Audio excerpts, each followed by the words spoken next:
നമ്മൾ ഈ പറയുന്ന നമ്മൾ ഈ പറയുന്ന ക്വസ്റ്റ്യൻസിന്റെ അകത്തുനിന്ന് നിങ്ങൾക്ക് ഒരു ക്വസ്റ്റ്യൻ എങ്കിലും എഴുതാൻ കിട്ടിയ ഇപ്പൊ നിങ്ങൾ എന്താ ഒരു 0.1-ന്റെയോ 0.01-ന്റെയോ വ്യത്യാസത്തിൽ നിങ്ങൾക്ക് ഒരു JRF നെറ്റോ കിട്ടിയിട്ടുണ്ടെന്നുണ്ടെങ്കിൽ നിങ്ങളുടെ ഒരു ലൈഫ് ചേഞ്ചിങ് മൊമെന്റ് ആയിരിക്കും അത് എന്താണെങ്കിലും. അപ്പോ ഒരു ക്വസ്റ്റ്യനും സില്ലി ആയിട്ട് വിചാരിക്കരുത്. ചിലപ്പോൾ നിങ്ങൾക്ക് ആ ക്വസ്റ്റ്യനിലെ എന്താ നമ്മൾ പറയുന്ന 90% ചിലപ്പോൾ നിങ്ങൾക്ക് മനസ്സിലായില്ല എന്നാണ് ഇരിക്കട്ടെ.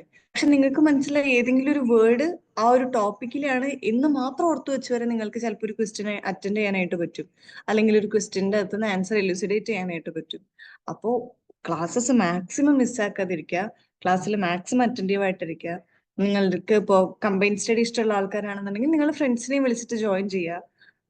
മാക്സിമം ഈ കിട്ടുന്ന ക്ലാസ്സുകൾ എഫക്റ്റീവ് ആയിട്ട് യൂട്ടിലൈസ് ചെയ്യാൻ നോക്കുക. ഇപ്പൊ കഴിഞ്ഞ ദിവസം നമ്മൾ നമ്മുടെ റെഫറൻസ് ബുക്കുകളുടെ പേരുകളൊക്കെ ഒത്തിരി പറഞ്ഞു തന്നിട്ടുണ്ടായിരുന്നു. റെഫറൻസ് എടുക്കുക, ബുക്സ് നന്നായിട്ട് വായിക്കുക, എക്സാംസ് അറ്റൻഡ് ചെയ്യുക. ഇപ്പൊ നമ്മൾക്ക് എക്സാംസ് പ്രൊവൈഡ് ചെയ്യുന്നുണ്ടല്ലോ, അല്ലാന്നുണ്ടെങ്കിൽ അതിന്റെ മെറ്റീരിയൽസ് കാര്യങ്ങള് ക്ലാസ്സസ് ക്ലിയർ ആയിട്ട് വരിക. നിങ്ങൾ ഈ എന്താ പറയുക ഇപ്പൊ കിട്ടുന്ന ഈ ഓപ്പർച്യൂണിറ്റി നിങ്ങൾ മാക്സിമം യൂട്ടിലൈസ് ചെയ്യും. അത് ഒരു കാരണവശാലും അത് മിസ്സാക്കി കളയരുത് കേട്ടോ. അപ്പൊ നമുക്ക് എന്തായാലും സ്റ്റാർട്ട് ചെയ്യാം. ഫസ്റ്റ് ക്വസ്റ്റ്യൻ ഒന്ന് വായിച്ചു നോക്കിയിട്ട് ഒന്ന് ട്രൈ ചെയ്യൂ കേട്ടോ. ഇന്ന് നമ്മൾ ഇട്ടിട്ടുള്ള ക്വസ്റ്റ്യൻസ് എല്ലാം ഡെവലപ്മെന്റൽ ബയോളജി എന്നാണ്. കാരണം നമ്മൾ ഇതുവരെ ഡീൽ ചെയ്തില്ലായിരുന്നു. നമ്മൾ കഴിഞ്ഞ ക്ലാസ്സുകളിലൊന്നും DBയുടെ ഫസ്റ്റ് ക്ലാസ്സിൽ ഒരു സെൻട്രിയോളിന്റെ ക്വസ്റ്റ്യൻ ഒഴിച്ച് ബാക്കി ഒന്നും നമ്മൾ DBയുടെ അകത്തുനിന്ന് ഡീൽ ചെയ്തിട്ടുണ്ടായിരുന്നില്ല. ഇന്ന് നമ്മുടെ എല്ലാ ക്വസ്റ്റ്യൻസും DBന്നാണ്. DBന് വളരെ ഇമ്പോർട്ടന്റ് ആയിട്ടുള്ള പോർഷൻസ് മാത്രമാണ് ക്വസ്റ്റ്യൻസ് ഇട്ടിട്ടുള്ളത്. ഒന്ന് ട്രൈ ചെയ്ത് നോക്കൂ.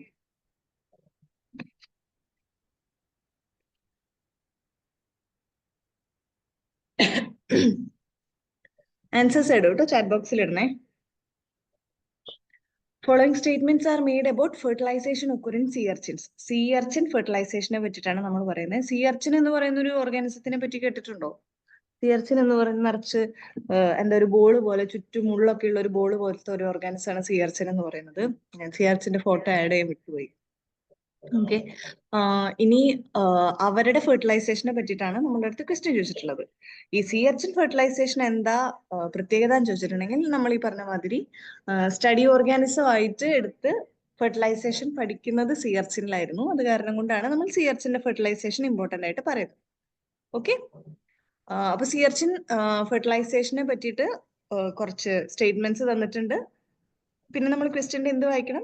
ഓൾ കറക്റ്റ് സ്റ്റേറ്റ്മെന്റ്സ് ആണ് ചോദിച്ചിട്ടുള്ളത്. നമ്മൾ ആദ്യം നമ്മുടെ ക്വസ്റ്റ്യൻ ലൈൻ വായിച്ചു, പിന്നെ അവർ എന്താണ് ചോദിച്ചിട്ടുള്ളത്? കറക്റ്റ് സ്റ്റേറ്റ്മെന്റ്സ് ആണോ, ഇൻകറക്റ്റ് സ്റ്റേറ്റ്മെന്റ്സ് ആണോ, ഓൾവേസ് ഇൻകറക്റ്റ് സ്റ്റേറ്റ്മെന്റ്സ് ആണോ, അല്ലാന്നുണ്ടെങ്കിൽ എന്താണ് ക്വസ്റ്റ്യൻ എന്നുള്ളത് നെക്സ്റ്റ് വായിച്ചു. ഇനി നമുക്ക് സ്റ്റേറ്റ്മെന്റ്സ് വായിക്കാം.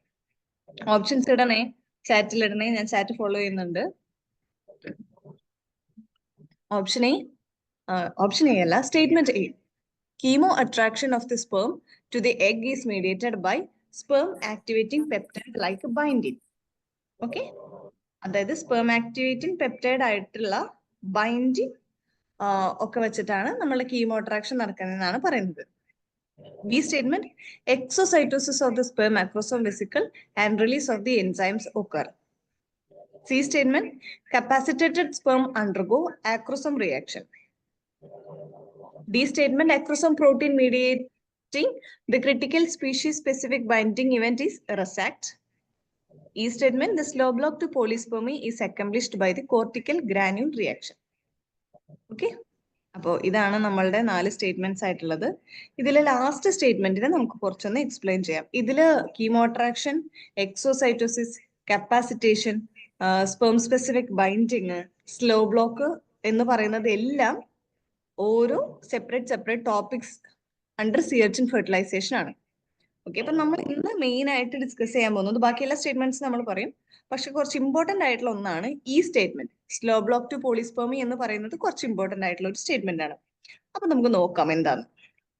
ഓക്കെ, ഫസ്റ്റ് സ്റ്റേറ്റ്മെന്റിൽ തന്നിട്ടുള്ളത് chemo attraction of the sperm to the egg is mediated by sperm activating peptides like binding എന്ന് പറയുമ്പോൾ സീ അർച്ചിൻ എന്ന് പറയുന്നത് സ്വാഭാവികമായിട്ടും കടലിനകത്തുള്ള ഒരു ജീവിയാണ് അല്ലെ?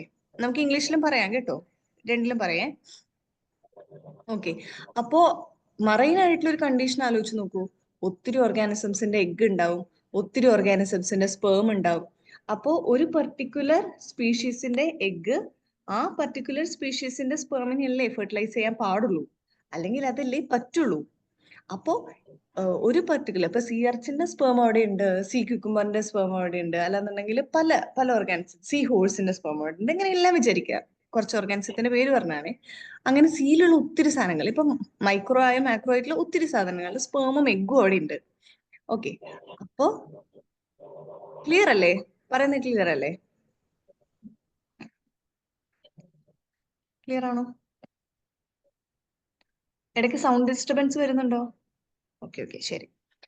ഓക്കെ, അപ്പൊ സ്പേം ആക്ടിവേറ്റും അപ്പൊ എന്താ വേണ്ടത്? ആ പർട്ടിക്കുലർ ആയിട്ട് റിലീസ് ചെയ്തിട്ടുള്ള സ്പേം അതിന്റെ തന്നെ സ്പീഷീസിലുള്ള എഗ്ഗിലേക്ക് വന്നിട്ട് ബൈൻഡ് ചെയ്യണം. ഓക്കെ, അപ്പോ അവിടെ കിടക്കുന്ന എഗ്ഗ്, സ്പേം വന്നിട്ട് എഗ്ഗിനെ ഫെർട്ടിലൈസ് ചെയ്യണമല്ലോ. അപ്പൊ അവിടെ റിലീസ് ചെയ്തിട്ടുള്ള എഗ്ഗ് ഒരു സിഗ്നല് സ്പേമിന് കൊടുക്കണം. സ്പേം ആ സിഗ്നല് റിസീവ് ചെയ്തിട്ട് ആ പർട്ടിക്കുലർ എഗ്ഗിന്റെ അടുത്ത് വരണം. ഓക്കെ, ഇപ്പോ നമ്മൾക്ക് പർട്ടിക്കുലർ ആയിട്ട്, ഇപ്പൊ നമ്മൾ ഒരു സ്പേമാണ്, നമുക്ക് പർട്ടിക്കുലർ ആയിട്ട് ഒരു എഗ്ഗിന്റെ അടുത്തേക്ക് പോകുന്നുണ്ടെങ്കിൽ നമ്മൾ അന്വേഷിക്കുന്ന എഗ്ഗ് അവരാണെന്നുള്ള ഒരു സിഗ്നൽ അവരും തരണം. ആ സിഗ്നൽ റിസീവ് ചെയ്യാനുള്ള റിസപ്ഷൻ നമുക്കും വേണം. ഫസ്റ്റ് സ്റ്റേറ്റ്മെന്റിൽ എന്താ പറഞ്ഞിട്ടുള്ളത്? Chemo attraction. ഇതിനെയാണ് കീമോ അട്രാക്ഷൻ എന്ന് പറയുന്നത്. അതായത് അവർ തരുന്ന സിഗ്നൽ ഒരു കെമിക്കൽ സിഗ്നൽ ആയിരിക്കുമല്ലോ. ഇപ്പൊ നമ്മൾ സ്പേം ആണെന്നാണ് നമ്മൾ കൺസിഡർ ചെയ്യുന്നത് കേട്ടോ. അപ്പൊ എഗ്ഗ് തരുന്ന സിഗ്നൽ എന്ന് പറയുന്നത് ഒരു കെമിക്കൽ ആയിരിക്കും. അപ്പോ ആ കെമിക്കൽ വെച്ചിട്ട് സ്പേം എഗ്ഗിലേക്ക് മൂവ് ചെയ്യുന്നതിനെയാണ് നമ്മൾ കീമോ അട്രാക്ഷൻ, കെമിക്കലും ആയിട്ട് കമ്പൈൻ ചെയ്തിട്ടുള്ള ഒരു അട്രാക്ഷൻ. ഓക്കെ, അപ്പൊ chemo attraction of the sperm to egg is mediated by sperm activating peptide. അത് വരെ കറക്റ്റ് ആണ്. ആ സ്റ്റേറ്റ്മെന്റ് അവിടെ വരെ പെർഫെക്റ്റ് ആണ്. ഓക്കെ, ലൈക്ക് ബൈൻഡിങ് എന്ന് പറയുന്നതാണ് അവിടുത്തെ സ്റ്റേറ്റ്മെന്റിലെ മിസ്റ്റേക്ക്. അപ്പൊ നിങ്ങൾ കണ്ടു, നമ്മൾ എക്സാം സമയത്ത് ഇരിക്കുമ്പോൾ, അത്രയും ടെൻഷനിൽ ഇരിക്കുമ്പോൾ, ടൈം ബൗണ്ട് ആയിട്ട് ഇരിക്കുമ്പോൾ, നമുക്ക് 3 മണിക്കൂറേ ഉള്ളൂ എക്സാമിന്, നമുക്ക് അതിന്റെ അകത്ത് നീ എന്താ പറയാ 75-ന്ന് 25 ക്വസ്റ്റ്യൻസ് പിക്ക് ചെയ്യണം, 50-ന്ന് 35 ക്വസ്റ്റ്യൻസ് പിക്ക് ചെയ്യണം, 20-ന്ന് 15 ക്വസ്റ്റ്യൻസ് പിക്ക് ചെയ്യണം. ഇതിന്റെ എല്ലാത്തിനും ടെൻഷനിൽ നമുക്ക് ആ സമയത്ത് വായിക്കുമ്പോൾ chemo attraction of the sperm to the egg is mediated by sperm activating peptide, അവിടെ വരെ വായിക്കുന്നു, നമ്മൾ ഓപ്ഷൻ എ ശരിയാണെന്നുള്ള രീതിക്ക് നമ്മൾ ആൻസർ എടുക്കുകയാണ് ചെയ്യുക, അല്ലേ? ആലോചിച്ച് നോക്കൂ, അതിലെ സ്റ്റേറ്റ്മെന്റ് എന്താ മിസ്റ്റേക്ക് ഉള്ളത്? ലാസ്റ്റ് പറഞ്ഞ ബൈൻഡിൻ എന്ന് പറയുന്ന സാധനം മാത്രമാണ് മിസ്റ്റേക്ക് ഉള്ളത്. കാരണം ബൈൻഡിൻ ഒരു എന്താ പറയാ കീമോ അട്രാക്ടന്റ് അല്ല. ബൈൻഡിൻ എന്ന് പറയുന്ന കെമിക്കല് ബൈൻഡിൻ എന്ന് പറയുന്ന പ്രോട്ടീൻ ഫങ്ഷൻ ചെയ്യുന്നത് എഗ്ഗിന്റെയും സ്പേമിന്റെയും മെംബ്രെയിൻ ഫ്യൂഷന് വേണ്ടിയിട്ട് ഹെൽപ്പ് ചെയ്യുന്ന ഒരു ഫ്യൂസോജനിക് പ്രോട്ടീൻ ആണ് ബൈൻഡിൻ. എന്താ? It's a fusogenic protein. Bindin is a fusogenic protein that helps binding of the membranes of egg and the sperm. Which membranes? Plasma membranes. Okay. Plasma membranes of egg and sperm binds with the help of the fusogenic protein called bindin. It is not a chemoattractant, or it's not a chemical that is used for egg sperm recognition. Okay. Till bindin, that statement is perfect. You get it clear? Now let's see a magic. So we confirmed option A is wrong. Means statement A is wrong. Now look at the options. 3 out of 4 statements, or 3 out of 4 options have the A option. And we are asked for the correct statements. So we directly went into the answer. See, here it is A given and we know A is wrong. Here also A is given. We know A is wrong. Here also A is given and we know it's wrong. So option is B and E. Even if you don't know any of the other statement, still you can get into the answer. Is that clear?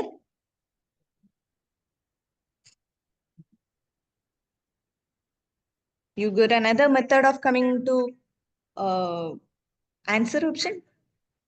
If you are damn sure that one of the options is wrong and you can eliminate 1, 2 or 3 of the options, don't waste your time reading the rest. But only if you are 100% sure. Okay? Get it? Wasn't that coming to answer easy?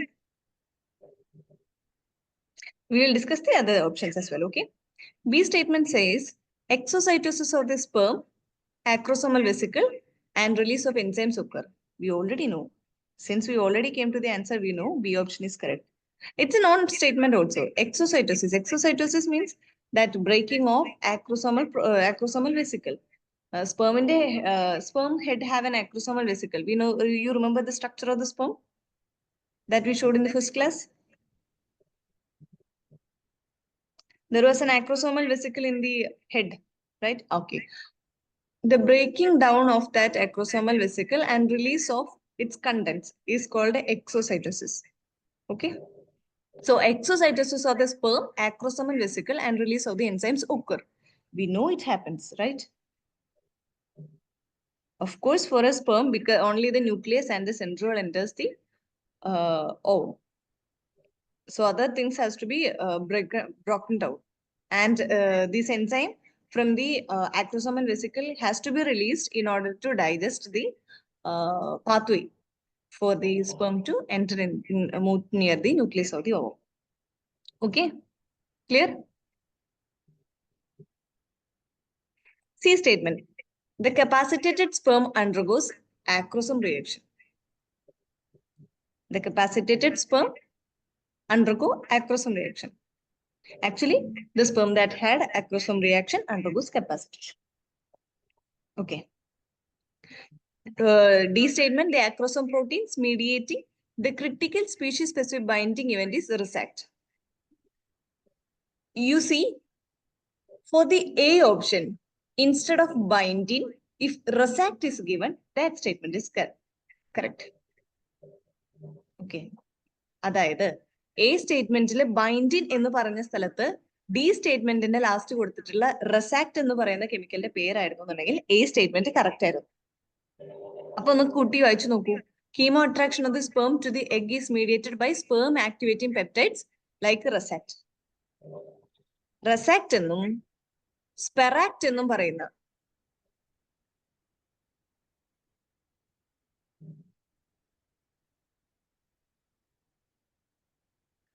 നിങ്ങൾക്ക് noise disturbance വരുന്നുണ്ടോ?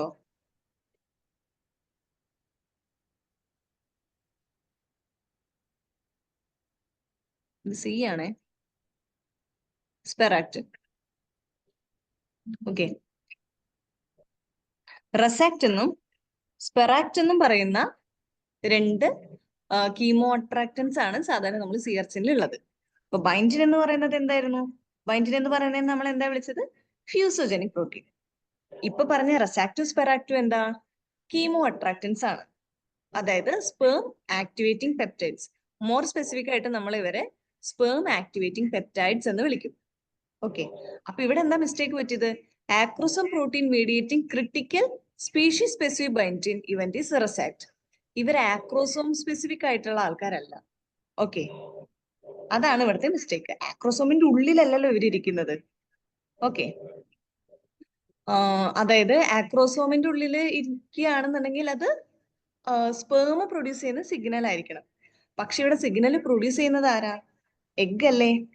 അപ്പൊ ഈ പറയുന്ന സ്പെറാക്ട് ആയാലും റെസാക്ട് ആയാലും ഇത് ഓരോ species specific ആയിട്ടാണ് കേട്ടോ റെസാക്ട് സ്പെറാക്ട് എന്ന് പറയുന്നത്. ഇപ്പൊ നമ്മളുടെ സിയർച്ചിൻ എന്ന് പറയുന്നത് തന്നെ പല സ്പീഷീസ് ഓഫ് ഉണ്ടാവുമല്ലോ. ഇപ്പൊ നമ്മൾ എർത്തുവം പറയുമ്പോൾ ഒത്തിരി സ്പീഷീസ് ഓഫ് എർത്തുവംസ് ഇല്ലേ? അങ്ങനെ ബേർഡ്സ് പറയുമ്പോൾ എന്താ പറയാ, ഒരു പർട്ടിക്കുലർ ഇപ്പൊ ഡാർവിന്റെ ഫിഞ്ചസ് ആണെന്നുണ്ടെങ്കിൽ തന്നെ ജനറലൈസ് ചെയ്ത് പറയുകയാണെങ്കിൽ അവർക്ക് ഒത്തിരി സ്പീഷീസ്, അല്ലെന്നുണ്ടെങ്കിൽ അങ്ങനെ ഓരോന്നിനും ഉണ്ടാവില്ലേ സ്പീഷീസ്. അതുപോലെ സീ അർച്ചിന്റെ ഇപ്പൊ രണ്ട് സ്പീഷീസ്, മേജർ ആയിട്ടുള്ള രണ്ട് സ്പീഷീസിലാണ് ഈ റെസാക്റ്റും സ്പെറാക്റ്റും ഡിഫറൻഷിയേറ്റ് ചെയ്ത് പറയുന്നത്. ഓക്കെ, അപ്പൊ സിഗ്നൽ കൊടുക്കുന്നത് ആരാ? എഗ് ആണല്ലേ? ഓക്കെ, അതാണ് ഡി സ്റ്റേറ്റ്മെന്റിൽ തെറ്റായിട്ടുള്ളത്. ഇനി ഈ സ്റ്റേറ്റ്മെന്റിനെ നോക്കുമ്പോൾ slow block to polyspermy is accomplished by the cortical granule reaction. അതിനെ പറ്റി നമുക്ക് ഡീറ്റെയിൽ ആയിട്ട് സംസാരിക്കാം. ഇന്ന് നമ്മൾ അതിനെ പറ്റി ഡീറ്റെയിൽ ആയിട്ട് ക്ലിയർ ചെയ്യും. ബാക്കിയെല്ലാം ക്ലിയർ ആണോ? അതുവരെയുള്ളതെല്ലാം ക്ലിയർ ആണോ? എങ്ങനെ ഓപ്ഷനിലേക്ക് എത്തി? ബാക്കിയുള്ള സ്റ്റേറ്റ്മെന്റ്സ് എന്തുകൊണ്ട് മിസ്റ്റേക്ക് ആയി? ഇപ്പൊ ഈ സ്റ്റേറ്റ്മെന്റ് ശരിയാണെന്ന് നമുക്ക് എന്തായാലും അറിയാം, കാരണം നമ്മൾ ഓൾറെഡി ഓപ്ഷനിലേക്ക് എത്തിയതാണ്. ബി ആൻഡ് ഡി ആണ് കറക്റ്റ് ആൻസർ എന്ന് നമുക്കറിയാം. ഓക്കെ, അപ്പൊ സ്ലോ ബ്ലോക്ക് ടു പോളിസ്പെർമി അക്കംപ്ലിഷ് ചെയ്യുന്നത് കോർട്ടിക്കൽ ഗ്രാനുൽ റിയാക്ഷൻ. അതായത് പോളിസ്പെർമി എന്താ? മൾട്ടിപ്പിൾ സ്പെർംസ് വന്നിട്ട് ഫെർട്ടിലൈസ് ചെയ്യുക എഗ്ഗിനെ. നോർമൽ കണ്ടീഷനിൽ ഒരു എഗ്ഗിനെ ഒരു സ്പെർം ആണോ ഫെർട്ടിലൈസ് ചെയ്യുക, മൾട്ടിപ്പിൾ സ്പെർംസ് ആണോ ഫെർട്ടിലൈസ് ചെയ്യുക? സിംഗിൾ സ്പെർം ആണോ മൾട്ടിപ്പിൾ സ്പെർംസ് ആണോ ഫെർട്ടിലൈസ് ചെയ്യുക ഒരു എഗ്ഗിനെ നോർമൽ കണ്ടീഷനിൽ?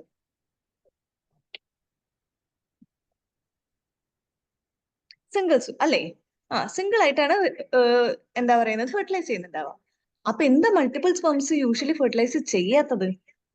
അപ്പോ ഒരു സ്പേം ഫെർട്ടിലൈസ് ചെയ്ത് കഴിഞ്ഞാൽ ബാക്കിയുള്ളത് ഫെർട്ടിലൈസ് ചെയ്യാതിരിക്കാനായിട്ട് എന്തോ ഒരു ബ്ലോക്കിംഗ് മെക്കാനിസം ഉണ്ട് അല്ലേ? എന്നിട്ടും എക്സെപ്ഷണൽ ആയിട്ട് നമ്മൾ ഈ പറഞ്ഞ എന്താ പറയാ ഫ്രട്ടേണൽ ട്വിൻസിന്റെ കണ്ടീഷൻസ് ഒക്കെ വരുമ്പോ രണ്ട് എഗ് എന്താ പറയുന്നത് രണ്ട് എഗ്ഗിനെ രണ്ട് സ്പേം ഫെർട്ടിലൈസ് ചെയ്യുന്ന കണ്ടീഷൻസ് ഒക്കെ നമ്മുടെ ഹ്യൂമൻസിനകത്താണെങ്കിലും ഉണ്ട്. അത് പക്ഷെ സൂപ്പർ ഓവുലേറ്ററി ചെയ്യുന്ന കണ്ടീഷൻസിലോ അതായത് രണ്ടിലും ഒരു നോർമൽ അല്ലാത്ത കണ്ടീഷൻസിലാണ് ഇങ്ങനത്തെ കണ്ടീഷൻസ് വരുന്നുണ്ടാവുക. ഓക്കെ, യൂഷ്വലി ഒരു സ്പേം ഒരു എഗ്ഗിനെ ഫെർട്ടിലൈസ് ചെയ്ത് കഴിഞ്ഞാൽ പോളിസ്പേമി, അതായത് പോളി എന്ന് വെച്ചാൽ എന്താ മൾട്ടിപ്പിൾ അല്ലേ, പോളിസ്പേമി ബ്ലോക്ക് ചെയ്യാനായിട്ട് മെക്കാനിസംസ് ഉണ്ടാവും. അങ്ങനെയുള്ള രണ്ട് മെക്കാനിസംസ് ആണ്, ഒന്ന് സ്ലോ ബ്ലോക്കും രണ്ട് ഫാസ്റ്റ് ബ്ലോക്കും. ഇപ്പൊ നമുക്ക് ഓപ്ഷനിൽ സ്ലോ ബ്ലോക്ക് തന്നിട്ടുണ്ടെന്നുണ്ടെങ്കിൽ എന്തായാലും ഒരു ഫാസ്റ്റ് ബ്ലോക്ക് വേണമല്ലോ കൂടെ. നമുക്കതെന്താ നോക്കാം.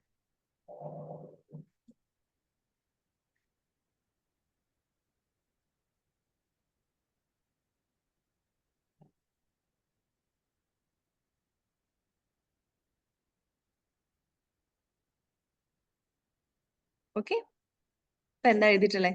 ഈ ഇന്നിപ്പോ കുറച്ച് നോട്ടായിട്ട് ഇതാണ് ഇതിന് ആൻസർ കേട്ടോ. കുറച്ച് നോട്ടായിട്ട് കണ്ടു. അത് നമ്മള് ഇന്നലെ പറഞ്ഞില്ലായിരുന്നോ, DBയുടെ റെഫറൻസ് ബുക്ക് ഗിൽബർട്ട് ആന്ന് പറഞ്ഞില്ലായിരുന്നോ? ആ ഗിൽബർട്ടിന്ന് എടുത്തിട്ടുള്ള സ്റ്റേറ്റ്മെന്റ്സ് ആണ് കേട്ടോ. അപ്പൊ ആ സ്റ്റേറ്റ്മെന്റ്സിന്റെ പ്രോപ്പർ ആയിട്ടുള്ള ഒന്ന് വായിക്കാൻ വേണ്ടി തന്നെ എടുത്തു വെച്ചതാണേ.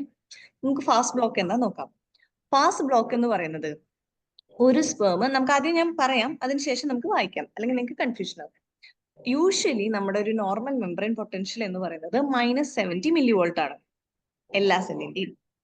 ഓക്കെ, നമ്മൾ ജനറലൈസ് ചെയ്ത് പറയുന്നതാണ് -70 മില്ലി വോൾട്ട് ആണ് നോർമൽ ആയിട്ടുള്ള ഒരു മെംബ്രെയിന്റെ പൊട്ടൻഷ്യൽ. അതായത് ഇപ്പൊ നമ്മൾ ഒരു ഫെർട്ടിലൈസേഷന്റെ കേസ് വെച്ചിട്ട് പറയുകയാണെങ്കിൽ നോർമൽ ആയിട്ടുള്ള ഒരു സെല്ലിനെ അല്ലേ ഒരു സ്പേമിന് വന്നിട്ട് ഫെർട്ടിലൈസ് ചെയ്യാൻ പറ്റുള്ളൂ. എഗ് എന്ന് പറയുന്ന ഒരു സെല്ലാണല്ലോ, ആ സെല്ലിനെ പറ്റിയാണ് പറയുന്നത്. ഓക്കെ, അപ്പൊ ആ നോർമൽ ആയിട്ടുള്ള അത് മൈക്കോണോ തോന്നുന്നു 2456 പേരില്ല, 2456 എന്നാണ് പേര്. Okay, thank you. ഓക്കെ, അപ്പോ നോർമൽ ആയിട്ടുള്ള -70 മെംബ്രെയിൻ പൊട്ടൻഷ്യൽ ഉള്ള എഗ് എന്ന് പറയുന്ന സെല്ലിലേക്ക് സ്പേമിന് വന്നിട്ട് ബൈൻഡ് ചെയ്യാനായിട്ട് പറ്റും. ഇനി ഫസ്റ്റ് സ്പേം ബൈൻഡ് ചെയ്ത് കഴിഞ്ഞാൽ ഇതിന്റെ പേരെന്താ? Fast block. ഓക്കെ, ഇമ്മീഡിയറ്റ് ആയിട്ട് എന്ത് സംഭവിക്കും? -70 എന്ന് പറയുന്ന മെംബ്രെയിൻ പൊട്ടൻഷ്യൽ +20 മാറും. അതായത് -70 എന്ന് പറയുന്ന membrane potential, the membrane potential for normal cell, that is -70, will shift to +20 immediately after the entry of the first sperm. Okay, this will block the further entry of sperms because that +20 millivolt membrane potential is not favorable for other sperms to enter into the cell. Clear? Clear? You want me to repeat? If you want to repeat, just tell me repeat.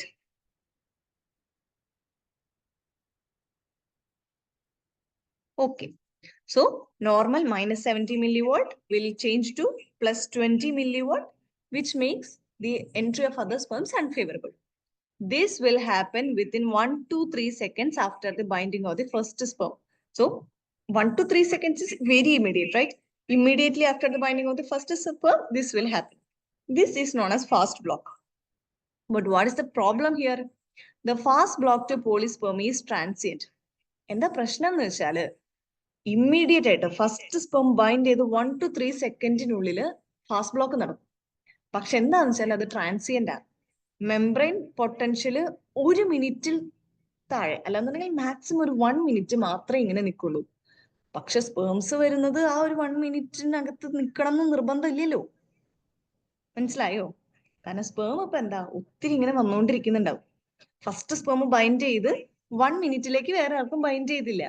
ശരി, ആ വന്നിട്ടുള്ള സ്പേമുകൾക്ക് അവിടെ കുറച്ചേരം കൂടി survive, ഇപ്പൊ 1 minute 2 minute അവിടെ survive ചെയ്യാൻ പറ്റി വിചാരിക്കുക. അങ്ങനെയാണെങ്കിൽ 1 മിനിറ്റ് കഴിയുമ്പോൾ ഈ മെംബ്രെയിൻ പൊട്ടൻഷ്യൽ റീഎസ്റ്റാബ്ലിഷ് ചെയ്യും. +20 എന്നുള്ളത് തിരിച്ച് -70 ആയിട്ട് മാറും. അപ്പൊ പിന്നെ അത് ഫേവറബിൾ അല്ലേ? മനസ്സിലായോ? അവിടുത്തെ സിറ്റുവേഷൻ മനസ്സിലായോ?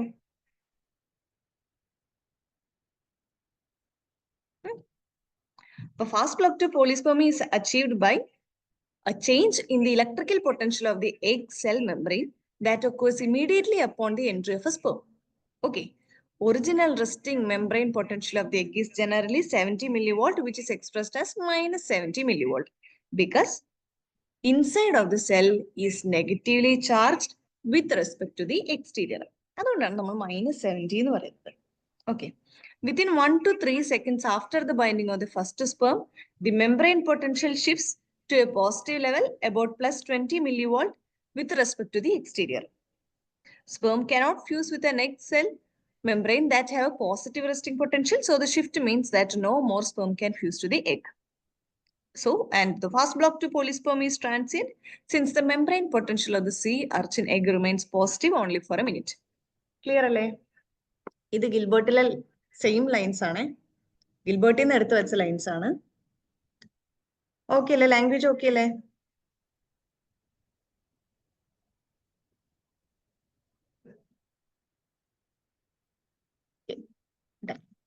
അപ്പോൾ ഇപ്പൊ നമ്മൾ ഫാസ്റ്റ് ബ്ലോക്കിന്റെ കാര്യം പറഞ്ഞു. അപ്പൊ സ്വാഭാവികമായിട്ട് അവിടെ എന്തുണ്ടാവണം? സ്ലോ ബ്ലോക്ക് ഉണ്ടാവണം. ഇപ്പൊ സ്ലോ ബ്ലോക്ക് എന്തായിരിക്കും? ഫാസ്റ്റ് ബ്ലോക്ക് എന്ന് പറയുന്നത് നമ്മുടെ ഫസ്റ്റ് അതായത് ഫസ്റ്റ് സ്പെർമിന് എൻട്രി കഴിഞ്ഞ് 1 to 3 സെക്കൻഡ്സിൽ വളരെ ഫാസ്റ്റ് ആയിട്ട് നടന്നായിരുന്നു അല്ലേ?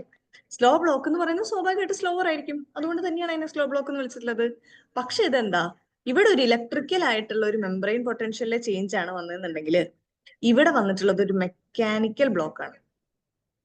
ഓക്കെ, അപ്പൊ ട്രാൻസിയന്റ് ആയിട്ട് റീസ്റ്റോർ ചെയ്യുന്ന സ്ലോ ബ്ലോക്കിനേക്കാളും കൂടുതൽ മെക്കാനിക്കലി നമ്മൾ ഒരു സാധനത്തിനെ റെസിസ്റ്റ് ചെയ്യുകയാണെന്നുണ്ടെങ്കിൽ, അതായത് പോളിസ്പെർമിനെ നമ്മൾ മെക്കാനിക്കലി പ്രിവെന്റ് ചെയ്യുകയാണെന്നുണ്ടെങ്കിൽ അത് കുറച്ചുകൂടെ എഫക്റ്റീവ് ആയിരിക്കും അല്ലേ? നമ്മൾ മാമൽസിന്, അതായത് നമ്മളൊക്കെ ഇൻക്ലൂഡ് ചെയ്തിട്ടുള്ള മാമൽസിന് സ്ലോ ബ്ലോക്കും മാത്രമേ ഉള്ളൂ. നമുക്ക് ഫാസ്റ്റ് ബ്ലോക്ക് ഇല്ല. ഓക്കെ ആണോ? അത് ഓർത്തു വെക്കണം കേട്ടോ. ഹ്യൂമൻസിന് ഫാസ്റ്റ് ബ്ലോക്ക് ഇല്ല, സ്ലോ ബ്ലോക്ക് മാത്രമേ ഉള്ളൂ. ഓക്കെ, അപ്പൊ സ്ലോ ബ്ലോക്ക് എന്ന് പറഞ്ഞാൽ എന്താ? നമ്മളുടെ ക്വസ്റ്റ്യനിലെ സ്റ്റേറ്റ്മെന്റ് ഓർമ്മയുണ്ടോ? Slow block to polyspermy is accomplished by cortical granule reaction. എന്താ കോർട്ടിക്കൽ ഗ്രാന്യൂൾസ് എന്ന് പറഞ്ഞിട്ടുണ്ടെങ്കിൽ, ഒരു 1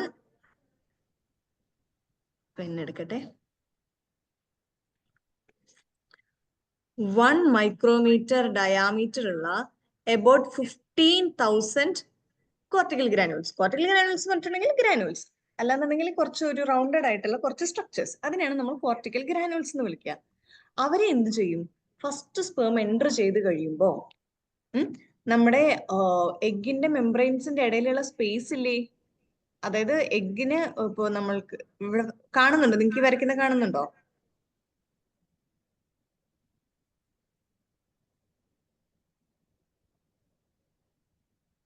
കാണുന്നുണ്ടോ ഇവിടെ വരയ്ക്കുന്നത്? ഓക്കെ, ഇങ്ങനെ ഇപ്പൊ ഇതാണ് നമ്മളുടെ എഗ്ഗിന്റെ ഏറ്റവും ഇന്നർ സൈഡ്. അല്ലാന്നുണ്ടെങ്കിൽ നമ്മുടെ ന്യൂക്ലിയസ് എന്നൊക്കെ ഉണ്ടെങ്കിൽ ഈ മെംബ്രെയിനിലേക്ക് സ്പേം വന്ന് ബൈൻഡ് ചെയ്ത് കഴിയുമ്പോൾ ഈ രണ്ട് മെംബ്രെയിന്റെ ഇടയ്ക്കുള്ള സ്പേസ് ഉണ്ടല്ലോ, ആ സ്പേസിലേക്ക് ഇതിനകത്തുനിന്ന് കോർട്ടിക്കൽ ഗ്രാനുവൽസിനെ റിലീസ് ചെയ്യും. എത്ര കോർട്ടിക്കൽ ഗ്രാനുവൽസിനെ? About 15,000 cortical granules, each about 1 micrometre diameter. Clear ആണോ? ക്ലിയർ ആണോ? ഓക്കെ, അപ്പൊ എന്താ പറ്റുക? ഇപ്പൊ നെക്സ്റ്റ് സ്പേം ഇവിടെ നിന്ന് വരികയാണ്. ഇതാ ഇവിടെ നിന്ന് ഇങ്ങനെ ഒരു സ്പേം വരികയാണ്. ഇവിടെ ഫുൾ ഇത്രയും കോർട്ടിക്കൽ ഗ്രാനുവൽസ് കോർട്ടിക്കൽ ഗ്രാനുവൽസ് എന്ന് പറഞ്ഞാൽ എന്താ? ഒരു വലിയ പാറക്കല്ലുകളായിട്ട് ആലോചിച്ചാൽ മതി. ഓക്കെ, ഫസ്റ്റ് സ്പേം ഇവിടെ അകത്തേക്ക് കയറിയ വഴിക്ക് ഇവിടെ നിന്നുള്ള കുറെ പാറക്കല്ലുകളെ തട്ടി ഇതിന്റെ ഇടയിലുള്ള സ്പേസിലേക്ക് കിട്ടും. അപ്പൊ എന്താ, ഈ സ്പേമിന് ഇങ്ങോട്ട് എൻ്റർ ചെയ്യാനായിട്ട് പറ്റില്ല. കാരണം സ്പേമിന് എൻ്റർ ചെയ്യണമെന്നുണ്ടെങ്കിൽ എഗ്ഗിന്റെ മെംബ്രെയിൻസിന് ചില പർട്ടിക്കുലർ ആയിട്ടുള്ള ഫീച്ചേഴ്സ് വേണം. അതായത് എഗ്ഗിന്റെ ഫോട്ടോസ് കണ്ടിട്ടുണ്ടോ?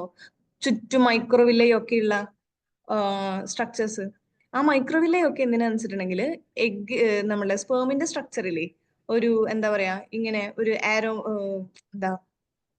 ഇങ്ങനെ ഒരു ആക്രോസോമൽ ഹെഡ് ഒക്കെ ആയിട്ട് ആ ഒരു ഹെഡിനെ ബാലൻസ് ചെയ്ത് നിർത്താൻ വേണ്ടിയിട്ട്, അല്ലാന്നുണ്ടെങ്കിൽ അവർക്ക് ആ ഒരു ഗ്രിപ്പ് പ്രൊവൈഡ് ചെയ്യാൻ വേണ്ടിയിട്ടൊക്കെയാണ് നമ്മൾക്ക് അങ്ങനെ ഒരു സ്ട്രക്ചർ ഉള്ളത്. ഓക്കെ, അപ്പൊ അതായത് ഓരോ ലെയർ ഓഫ് എഗ്ഗിനും സ്പേം വന്നിട്ട് ബൈൻഡ് ചെയ്യാനും അല്ലാന്നുണ്ടെങ്കിൽ ആ വന്ന് ബൈൻഡ് ചെയ്യുന്ന അല്ലെങ്കിൽ ഫെർട്ടിലൈസ് ചെയ്യാനുള്ള സ്പേമിനെ സപ്പോർട്ട് ചെയ്യാനുള്ള സ്ട്രക്ചേഴ്സും ഫീച്ചേഴ്സും ആണ് ഉള്ളത്. അപ്പൊ അതിൽ എന്ത് ചെറിയ ചേഞ്ച് വന്നാലും എന്ത് പറ്റില്ല? സ്പേമിന് വന്നിട്ട് ബൈൻഡ് ചെയ്യാനായിട്ട് പറ്റില്ല. ഓക്കെ, അപ്പോ സ്ലോ ബ്ലോക്ക് എന്താന്ന് വായിക്കാം. സ്ലോവർ ആയിരിക്കും, മെക്കാനിക്കൽ ബ്ലോക്ക് ആയിരിക്കും, active about A minute after the first successful sperm fusion. ഇപ്പൊ നമ്മൾ ഫാസ്റ്റ് ബ്ലോക്കിന്റെ കാര്യത്തിൽ എന്താ പറഞ്ഞത്?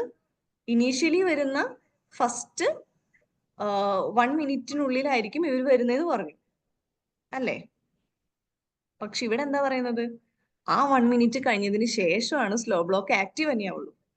അതുകൊണ്ടാണ് ഇവരെ സ്ലോ ബ്ലോക്ക് എന്ന് വിളിക്കുന്നത്. നമുക്ക് സ്ലോ ബ്ലോക്ക് മാത്രമേ ഉള്ളൂ. കാരണം എന്താ? നമ്മുടെ സ്പേം അവിടെ എത്താനുള്ള ചാൻസസ് വളരെ കുറവാണ്.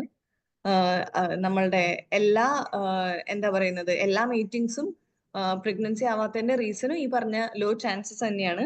അപ്പോ അത്രയും ചാൻസ് കുറവുള്ള കാരണം കൊണ്ട് എന്നുള്ള രീതിക്ക് നമുക്ക് ഓർത്തു വെക്കാം. ഓക്കെ, അത് മാത്രമാണ് റീസൺ എന്നല്ല, പക്ഷെ നമുക്ക് ഓർത്തു വെക്കാം. അതുകൊണ്ട് ഫസ്റ്റ് സ്പേം ബൈൻഡ് ചെയ്ത് കഴിഞ്ഞിട്ട് 1 മിനിറ്റിന് ശേഷം നമുക്ക് സ്ലോ ബ്ലോക്ക് ആക്റ്റീവ് ആവും. നമുക്ക് സ്ലോ ബ്ലോക്ക് മാത്രമേ ഉള്ളൂ. Okay, this reaction is found in many animal species including most mammals. നമ്മൾ പറഞ്ഞല്ലോ, directly beneath the sea urchin egg cell membrane are about 15,000 cortical granules, each of 1 micrometer diameter. Upon sperm entry, cortical granules fuse with the egg cell membrane and release their contents into the space between the cell membrane and the fibrous matter of vitelline envelope proteins. നമ്മുടെ വിറ്റലൈൻ envelope എന്നൊക്കെ പറഞ്ഞാൽ എന്താ? എഗ്ഗിന്റെ എൻവലപ്പിനെ വിളിക്കുന്ന പേരാണല്ലേ? Okay, അപ്പൊ അവിടേക്ക് വന്നിട്ട് അവിടെ contents, ഇപ്പൊ നമ്മൾ നേരത്തെ പറഞ്ഞില്ലേ, കുറെ പാറക്കെട്ടുകൾ ഇങ്ങോട്ട് തട്ടിയിടണു എന്ന് ആലോചിച്ചാൽ മതി എന്ന് പറഞ്ഞില്ലേ? അങ്ങനെ അവരുടെ കണ്ടൻസ്, അത് ശരിക്കും പാറക്കെട്ടുകൾ തട്ടിയിടുന്നല്ല കേട്ടോ, അവരുടെ കണ്ടൻസ് റിലീസ് ചെയ്യണമെന്നുള്ളത് തന്നെയാണ്. പക്ഷെ ഗ്രാനുൾസ് വന്ന് വീഴുന്നു എന്നുള്ള ഓർക്കാൻ വേണ്ടിയിട്ടാണ് നമ്മൾ അങ്ങനെ പറഞ്ഞത്. Okay, and the fibrous. Okay, പറഞ്ഞു. Several proteins are released by cortical granule exocytosis. അതായത് എന്താ പറയുന്നത്, കോർട്ടിക്കൽ ഗ്രാനുൾസ് അകത്തുള്ള, ഇപ്പൊ നമ്മൾ അക്രോസോമിന്റെ എക്സോസൈറ്റോസിസ് നമ്മൾ നേരത്തെ പറഞ്ഞില്ലേ, അതായത് അക്രോസോമിന്റെ അകത്തുള്ള കണ്ടൻസിനെ റിലീസ് ചെയ്യുന്നതിനാണ് നമ്മൾ എക്സോസൈറ്റോസിസ് എന്ന് പറയുന്നത്. അതേപോലെ കോർട്ടിക്കൽ ഗ്രാനുൾസിന്റെ എക്സോസൈറ്റോസിസ് വെച്ചിട്ട് റിലീസ് ചെയ്യുന്ന മെയിൻ ആയിട്ടുള്ള ഒന്നാണ് സെറിൻ പ്രോട്ടിയേസ് എന്ന് പറയുന്നത്. പ്രോട്ടിയേസ് എന്ന് പറഞ്ഞാൽ എന്താ അർത്ഥം? പ്രോട്ടിയേസ് എന്താ അർത്ഥം? ആരെങ്കിലും ഒന്ന് പറയൂ, പ്രോട്ടിയേസ് എന്താ അർത്ഥം? എന്താ പ്രോട്ടിയേസ് എന്ന് പറഞ്ഞ അർത്ഥം? എൻസൈമാണ്. എൻസൈമാണ്, ശരിയാണ്, എൻസൈമാണ്. പ്രോട്ടിയേസ് എന്ന് പറയുന്നതിന്റെ വേർഡിന്റെ മീനിങ് എന്താ? പ്രോട്ടിയേസ് എന്ന് പറഞ്ഞിട്ടുണ്ടെങ്കിൽ cleaves protein. Very good. Okay, protein degrade ചെയ്യുന്നത് കറക്റ്റ് ആണ്. ഓക്കെ, അപ്പൊ സെറിൻ പ്രോട്ടീൻസ് എന്ന് പറഞ്ഞാൽ എന്താ?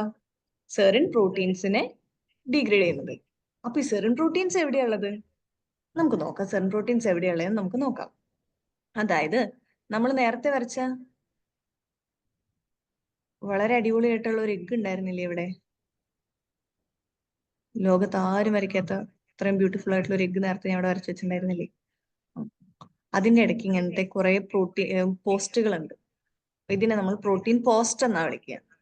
ഓക്കെ, ഈ പ്രോട്ടീൻ പോസ്റ്റുകളിലേക്ക് ഈ പറയുന്ന കോർട്ടിക്കൽ ഗ്രാനുൽ കണ്ടൻസ് വന്നു കഴിയുമ്പോൾ അതിനകത്തുള്ള സെറിൻ പ്രോട്ടീൻസുകൾ എന്ത് ചെയ്യും? ഈ പോസ്റ്റുകളെ ക്ലീവ് ചെയ്യും. ഓക്കെ, നമുക്ക് ക്ലീവ് ചെയ്യും. ക്ലീവ് ചെയ്തു. അങ്ങനെ ക്ലീവ് ചെയ്ത് കഴിയുമ്പോൾ എന്ത് പറ്റും? ഇവർ തമ്മിലുള്ള ഒരു കണക്ഷൻ, അതായത് പ്രോപ്പർ ആയിട്ട് ഇവരെ കണക്ട് ചെയ്ത് നിർത്തിയിരുന്ന ആ ഒരു അത് പോയില്ലേ? അപ്പൊ എന്തെന്ന് വെച്ചിട്ടുണ്ടെങ്കിൽ ഈ മെംബ്രെയിൻ ഇതിനകത്തുനിന്ന് കുറച്ചും കൂടെ ലൂസായിട്ട് എന്താ പറയാ, കുറച്ചും കൂടി ദൂരേക്ക് ഇങ്ങനെ മാറി മാറി മാറി ദൂരേക്ക് മാറിപ്പോകും. അപ്പൊ നേരത്തെ സ്പേമിന് ഇവിടെ നിന്ന് അങ്ങോട്ട് പോയാൽ മതിയായിരുന്നു. ഇനി വരുന്ന സ്പേമിന് എന്ത് ചെയ്യണം? ഇവിടെ നിന്ന് അങ്ങോട്ട് പോകണം. കുറച്ചുകൂടെ ബുദ്ധിമുട്ടായിരിക്കും അല്ലെ? ഈ എൻവലപ്പിനെ നമ്മൾ എന്ത് വിളിക്കും? Fertilisation envelope. അതായത് ഫസ്റ്റ് ഫോം ഫെർട്ടിലൈസ് ചെയ്തു എന്നുള്ള രീതിക്ക് നമ്മൾ അവരെ ഫെർട്ടിലൈസേഷൻ എൻവലപ്പ് എന്ന് വിളിക്കും. ക്ലിയർ ആണോ? ക്ലിയർ ആണോ?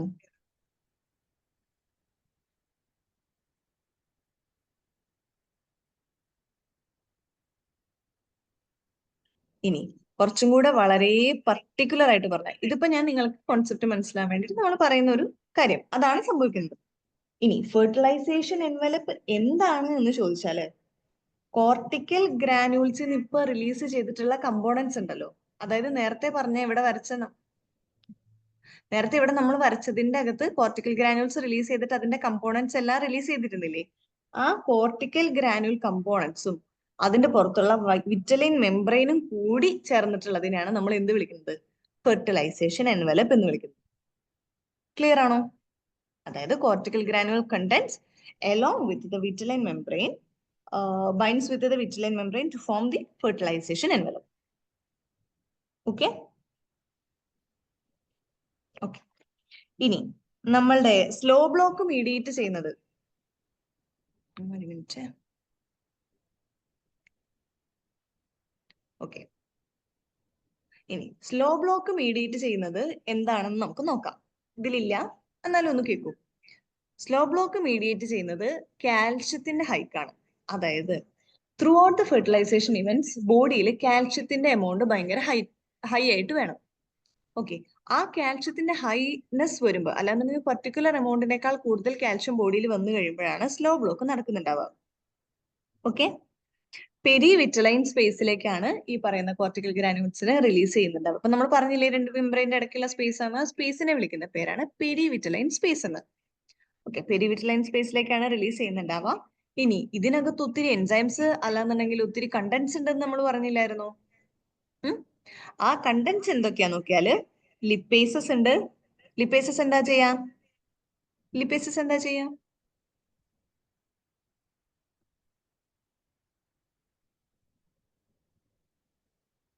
പ്രോട്ടീസസിന്റെ സിമിലർ ഫംഗ്ഷൻ തന്നെയാണല്ലോ അല്ലെ, ലിപ്പിഡ്സിനെ ക്ലീവ് ചെയ്യുക. അത് തന്നെ. ഓക്കെ, പിന്നെ പറഞ്ഞ സെറിൻ പ്രോട്ടിയേസസ് ഉണ്ട്, കാർബോഹൈഡ്രേറ്റ്സുകൾ ഉണ്ട്. ഓക്കെ, നമ്മുടെ കാർബോഹൈഡ്രേറ്റ്സിന്റെ ഫംഗ്ഷൻ എന്താ അവിടെ? ഇപ്പൊ നമ്മൾ പ്രോട്ടിയേസിന്റെ സെറിൻ പ്രോട്ടിയേസിന്റെ ഫംഗ്ഷൻ നമ്മൾ പറഞ്ഞു. ലിപ്പേസസിന്റെ ഫംഗ്ഷൻ സ്വാഭാവികമായിട്ട് നമ്മുടെ വിറ്റലൈൻ മെംബ്രെയിൻ എന്നൊക്കെ പറയുന്നതിൽ എഗ് ആണല്ലോ. ഇപ്പൊ നമുക്ക് ഏറ്റവും റിലേറ്റ് ചെയ്യാൻ പറ്റുന്ന എഗ് എന്ന് പറയുന്നത് നമ്മുടെ കോഴിമുട്ടയല്ലേ. ഓക്കെ, അതിനകത്ത് ഇഷ്ടംപോലെ ലിപ്പിഡ്സ് ഉണ്ടെന്ന് നമുക്ക് ഓൾറെഡി നോൺ ഫാക്റ്റ് ആണ് അല്ലേ. അതുപോലെ തന്നെ അതിന്റെ സ്ട്രക്ചറിൽ എന്തെങ്കിലും ചേഞ്ച് വരുത്താനായിട്ട് ലിപ്പിഡ്സിന്റെ ഫംഗ്ഷനും അവിടുത്തെ കുറച്ച് ലിപ്പിഡ് കമ്പോണൻസ് ക്ലീവ് ചെയ്ത് കളയാന്ന് പറയുന്നതാണ് അവിടുത്തെ ലിപ്പേസസിന്റെ ഫംഗ്ഷൻ. ഇനി കാർബോഹൈഡ്രേറ്റ്സിന്റെ ഫംഗ്ഷൻ എന്താ? കാർബോഹൈഡ്രേറ്റ്സ് എന്ത് ചെയ്യുന്ന വെച്ചിട്ടുണ്ടെങ്കിൽ ഒത്തിരി വാട്ടർ അബ്സോർബ് ചെയ്യും. വാട്ടർ അബ്സോർബ് ചെയ്തിട്ട് എന്ത് ചെയ്യും? അല്ല, ഈ വാട്ടർ ഇങ്ങനെ അബ്സോർബ് ചെയ്ത് കഴിയുമ്പോൾ എന്ത് പറ്റും? അവരെന്ത് ചെയ്യുന്നല്ല, അവർക്ക് എന്ത് പറ്റും? അങ്ങനെ വാട്ടർ അബ്സോർബ് ചെയ്ത് കഴിഞ്ഞാൽ നേരത്തെ നമ്മൾ പറഞ്ഞില്ലേ, സ്പേമിന് ഗ്രിപ്പ് കൊടുക്കാൻ വേണ്ടിയിട്ട് ഒത്തിരി മൈക്രോവില്ലേ. മൈക്രോവില്ലേ എന്ന് പറഞ്ഞാൽ എന്താ? ഇങ്ങനെ നാര് നാര് നാര് മാതിരി ഇങ്ങനെ എന്താ പറയാ, നമ്മുടെ റംബൂട്ടാൻ പോലത്തെ. റംബൂട്ടാൻ അറിയില്ലേ?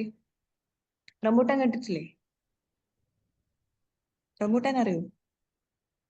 അല്ലെങ്കിൽ വേറെ എക്സാമ്പിൾ ആലോചിക്കണം. ഓക്കെ ഓക്കെ ഓക്കെ, അപ്പൊ നമ്മുടെ അത്രയും ഇങ്ങനെ നിറയെ നാര് നാര് മാതിരി ഇരിക്കുകയായിരിക്കും. അപ്പൊ ആ മൈക്രോവില്ലയുടെ അകത്താണ് ഈ പറഞ്ഞ നേരത്തെ പറഞ്ഞ സ്പേം ഗ്രിപ്പ് ചെയ്യുന്നുണ്ടാവുക. അപ്പൊ ഈ കാർബോഹൈഡ്രേറ്റ്സ് എന്ത് ചെയ്യുന്ന വെച്ചിട്ടുണ്ടെങ്കിൽ വാട്ടർ അബ്സോർബ് ചെയ്തിട്ട് ഈ മൈക്രോവില്ലേനെ മുഴുവൻ അവിടെ നിന്ന് റിമൂവ് ചെയ്യും. അപ്പൊ എന്താ പറ്റുക? ഈ മൈക്രോവില്ലേ വന്നിട്ട് ഇങ്ങനെ റുഗയിലേക്ക് പ്രൊജക്ഷൻസ് ഉണ്ടായിരുന്നത് മുഴുവൻ ഒരു സ്മൂത്ത് സർഫസ് ആവും. അപ്പൊ സ്മൂത്ത് സർഫസ് ആയി കഴിഞ്ഞിട്ടുണ്ടെന്നുണ്ടെങ്കിൽ പോളിസ്പേമി, അതായത് നെക്സ്റ്റ് സ്പേമിന് വന്നിട്ട് അവിടെ ഗ്രിപ്പ് ചെയ്തിരിക്കാനൊന്നുമില്ല. അവിടെ നിന്ന് ഗ്രിപ്പ് ചെയ്തിരുന്നാലാണല്ലോ അവർക്ക് അവരുടെ എന്താ പറയാ ആക്രോസോമിലുള്ള കണ്ടന്റ്സ് റിലീസ് ചെയ്ത് പാത്ത് ഡൈജസ്റ്റ് ചെയ്തിട്ട് ഉള്ളിലേക്ക് പോകാൻ പറ്റുള്ളൂ. അപ്പൊ അവിടെ വന്നിട്ട് ഗ്രിപ്പ് ചെയ്യാൻ പറ്റാത്ത കാരണം കൊണ്ട് അവർക്ക് വന്നിട്ട് ബൈൻഡ് ചെയ്യാൻ പറ്റില്ല. അപ്പൊ ഒന്ന് ആലോചിച്ച് നോക്കൂ, എത്ര മെക്കാനിസംസ് ആണ് നമുക്ക് പോളിസ്പേമി പ്രിവെന്റ് ചെയ്യാനായിട്ട്. ഇപ്പൊ നമ്മൾ സ്ലോ ബ്ലോക്ക് മാത്രമേ ഉള്ളൂ പറഞ്ഞു. കാൽഷ്യം ഹൈക്ക് വരണം, ഇത് എന്താ പറയാ ബൈൻഡിങ് നടക്കണം എന്നുണ്ടെങ്കിൽ. അപ്പൊ തന്നെ കോർട്ടിക്കൽ ഗ്രാനുൾസ് വന്നു, പ്രോട്ടീൻ ഫോസ്റ്റുകൾ ക്ലീവ് ചെയ്ത് കളഞ്ഞു, ലിപ്പിഡ്സിനെ ക്ലീവ് ചെയ്ത് കളഞ്ഞു, കാർബോഹൈഡ്രേറ്റ്സ് ആവട്ടെ മൈക്രോവില്ലേസിനെ എല്ലാത്തിനെയും കളഞ്ഞു. അവിടെ ഫെർട്ടിലൈസേഷൻ എൻവലപ്പ് ഉണ്ടായി. അതായത് പിന്നെ പെരിവിറ്റലൈൻ സ്പേസ് മുഴുവൻ വേറെ കണ്ടന്റ്സ് ഫില്ലായി. കണ്ടോ? അതുകൊണ്ടാണ് മോസ്റ്റ് ഓഫ് ദി കേസിലും അത് എന്താ പറയുന്നത് സിംഗിൾ സൈഗോട്ട് മാത്രമായിട്ട് ഫോം ചെയ്യാനുള്ള റീസൺ. ഒത്തിരി മെക്കാനിസംസ് അവിടെ നടക്കുന്ന കാരണം കൊണ്ട്. ഇത് നമ്മൾ പറഞ്ഞ സ്ലോ ബ്ലോക്കിന്റെ മാത്രം കേസാണ്. ഓക്കെ, പോളിസ്പേമി പ്രിവെന്റ് ചെയ്യാനായിട്ട് നമ്മളുടെ എന്താ പറയുന്നത് ഇതല്ലാത്ത കുറെ കണ്ടീഷൻസും കൂടി ഉണ്ട്. അതായത് കെമിക്കലി, ടെമ്പറേച്ചർ വൈസും, പിന്നെ സ്പേമിന്റെ ആസ്പെക്റ്റില്, അതായത് സ്പേമിന് ഇപ്പൊ കപ്പാസിറ്റേഷൻ നടക്കണം, അല്ലെങ്കിൽ ആക്രോസോം റിയാക്ഷൻ നടക്കണം എന്നൊക്കെ പറഞ്ഞിട്ട് അവിടെ നിന്നും പാരലൽ ആയിട്ട് ഒത്തിരി കാര്യങ്ങളുണ്ട്. അതുകൊണ്ടാണ് യൂഷ്വലി പോളിസ്പേമി ഫീസിബിൾ ആവാത്തത്. ഓക്കെ ആണോ? ക്ലിയർ ആണോ?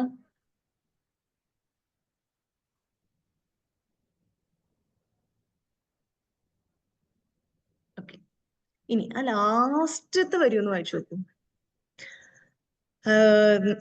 നമ്മളുടെ സെറൻ പ്രോട്ടീൻസിന്റെ കാര്യം പറഞ്ഞപ്പോൾ നമ്മൾ പറഞ്ഞു പ്രോട്ടീൻ ഫോസ്റ്റുകൾ ക്ലീവ് ചെയ്ത് കളയുന്ന കാര്യം പറഞ്ഞു.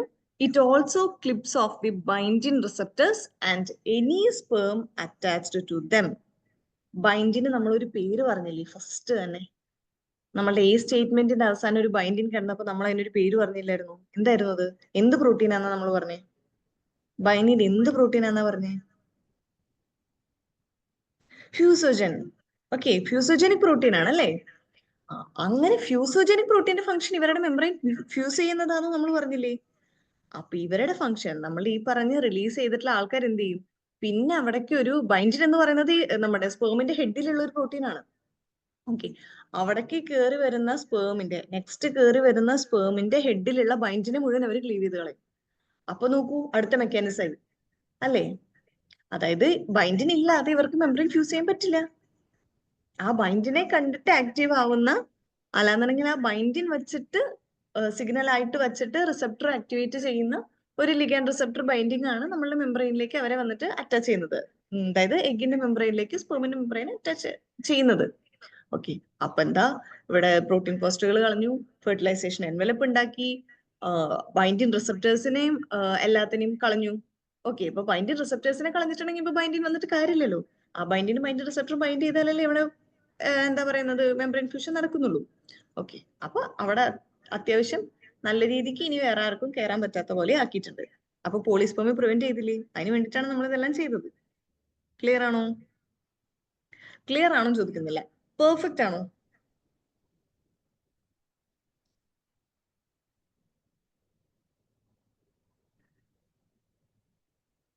അല്ലേ? പെർഫെക്റ്റ് അല്ലേ? ഓക്കെ, ഇനി നമ്മളുടെ എന്താ പറയുന്നത്, ഈ സ്ലോ ബ്ലോക്ക് വഴി തന്നെ അവിടെ ഒരു ഹൈലിൻ കോട്ട് ഫോം ചെയ്യുന്നുണ്ട്. ഹൈലിൻ എന്ന് പറയുന്നത് ഒരു ട്രാൻസ്പെറന്റ് ആയിട്ടുള്ള എന്താ പറയുന്ന ഒരു സബ്സ്റ്റൻസ് ആണ്. അത് ഇപ്പൊ നമ്മൾ ക്ലീവ് ചെയ്ത് കളഞ്ഞിട്ടുള്ള കുറെ പ്രോട്ടീൻ പോസ്റ്റുകളൊക്കെ ഉണ്ടായിരുന്നില്ലേ, ചുറ്റും കണക്ട് ചെയ്തിട്ടുള്ള പ്രോട്ടീൻ പോസ്റ്റുകളും എല്ലാം, അതിന്റെ എല്ലാത്തിനെയും കൂടിയിട്ട് റെമനൻസ് എല്ലാം വെച്ചിട്ട് ഉണ്ടാക്കി എടുക്കുന്നുള്ള ഒരു ട്രാൻസ്പെറന്റ് ആയിട്ടുള്ള ഒരു മെറ്റീരിയൽ ആണ് ഹൈലിൻ എന്ന് പറയുന്നത്. അത് നമ്മളുടെ ഈ സ്മൂത്ത് സർഫസ് കൊടുക്കാൻ വേണ്ടിയിട്ട് ഹെൽപ്പ് ചെയ്യും. ഓക്കെ, നമ്മൾ നേരത്തെ പറഞ്ഞില്ലേ, കാർബോഹൈഡ്രേറ്റ് വാട്ടർ ഒക്കെ അബ്സോർബ് ചെയ്തിട്ട് അവിടുത്തെ മൈക്രോവിലൈൻ ഒക്കെ കളഞ്ഞ് സ്മൂത്ത് ആക്കുമെന്ന് പറഞ്ഞില്ലേ? അതുപോലെ ഒരു സ്മൂത്ത് സർഫസ് കൊടുക്കാൻ വേണ്ടി ഹെൽപ്പ് ചെയ്യുന്ന വേറൊന്നാണ് ഹൈലൈൻ കോട്ട്. ഇതിപ്പോ റാൻഡം ആയിട്ട് കുറച്ച് ആൾക്കാർ പേര് പറയുന്നത് എന്താന്ന് വെച്ചാൽ, ഇതെല്ലാം ഈ ടോപ്പിക്കിൽ വരുന്ന പേരുകളാണെന്ന് ഓർക്കണം. ഇപ്പൊ നമ്മൾ ഹൈലിന്റെ പേര് പറയാതെ പോയി ഹൈലിൻ ആണ് നമ്മൾക്ക് ഒരു സ്റ്റേറ്റ്മെന്റ് ആയിട്ട് അല്ലാന്നുണ്ടെങ്കിൽ ഇതുമായിട്ട് കണക്ട് ചെയ്ത് വരുന്നത് എന്നുണ്ടെങ്കിൽ ഹൈലിനെ നമ്മൾ മറന്നു പോകാൻ പാടില്ല. അത് നമ്മളുടെ ഇതിന്റെ കൂടെ തന്നെയുള്ള ഒന്ന് ഫോം ചെയ്യുന്ന ഒന്നാണ് ഹൈലിൻ എന്ന് പറയുന്നത്. ഓക്കെ അല്ലേ? നെക്സ്റ്റ് ക്വസ്റ്റ്യനിലേക്ക് പോകാം. ഡി ബി രസമുണ്ടോ കേൾക്കാൻ? ബാക്കി സബ്ജക്റ്റിനെ ഏതാ കേൾക്കാൻ രസമുള്ള സബ്ജക്ട് ഏതാ? നമ്മളിപ്പോ ഒത്തിരി സബ്ജക്ട്സിന്റെ ഇടയ്ക്ക് ടോപ്പിക്സ് ആയിട്ട് പറഞ്ഞു പോയല്ലോ. ഏറ്റവും രസമുള്ള സബ്ജക്ട് ഏതായിരുന്നു?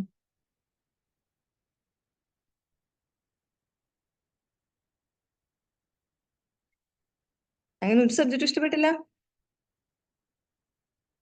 ശരി, നിങ്ങളുടെ ഫേവറേറ്റ് സബ്ജക്ട് ഏതാ? ബോട്ടണി പഠിച്ച ആൾക്കാർ ഒറ്റയടിക്ക് ബോട്ടണി എന്ന് പറയരുത് കേട്ടോ. കാരണം നമ്മുടെ ഗ്രൂപ്പിൽ കൂടുതൽ ഉണ്ടായിരുന്നത് ബോട്ടണി പഠിച്ച ആൾക്കാരായിരുന്നു.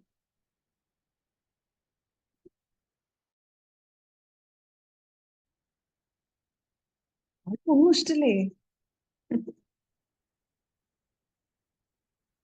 എന്താടോ? ഡി ബി ഫണ്ണാണല്ലേ? ശരിയാ, ഡി ബി ഭയങ്കര ഫൺ. ഇപ്പൊ പറഞ്ഞ ടോപ്പിക് ഭയങ്കര ഫണ്ണാന്ന് പറയണം. ഇതാ ഈ ക്വസ്റ്റ്യൻ വായിച്ചു കഴിയുമ്പോ ചിലപ്പോ ഫണ്ണിത്തിരി പോവും. ഡി ബി കുറച്ച് കോംപ്ലിക്കേറ്റഡ് ആണ്. അതായത് ഇപ്പൊ നിങ്ങള് സിമ്പിൾ ആയിട്ട് പാസീവ് ആയിട്ട് അത് കേട്ടുകൊണ്ടിരിക്കുമ്പോ കേൾക്കാൻ നല്ല രസമാണ്. അതിനെപ്പറ്റി ഒന്ന് ആലോചിച്ചു തുടങ്ങിയാൽ നിങ്ങൾക്ക് 100 സംശയം വരും. Most of them don't have answers yet. കാരണം അതുകൊണ്ടാണല്ലോ അതിനെപ്പറ്റി ഒത്തിരി റെഫറൻസ് ബുക്കുകൾ ഇല്ലാത്തത്. അതിനെന്തോ ഒരു കോംപ്ലിക്കേഷൻ ഉള്ളത് കൊണ്ട്. അല്ല, ഈ ക്വസ്റ്റ്യൻ ഒന്ന് വായിച്ചു നോക്കൂ. വൾവ ഡെവലപ്മെന്റിനെ പറ്റി അറിയാമോ? സി എലഗൻസിനെ പറ്റി കേട്ടിട്ടുണ്ടോ? സി എലഗൻസ്, സീനോർ അബ്ഡിറ്റസ് എലഗൻസ് എന്ന് വിളിക്കുന്ന സി എലഗൻസ്.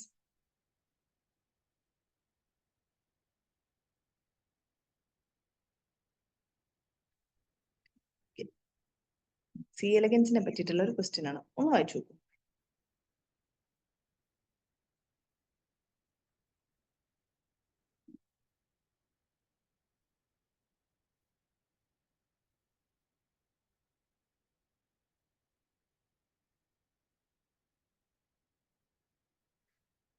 ഓക്കെ, ഓപ്ഷൻസ് ഇടണേ, ചാറ്റിൽ ഇടണേ.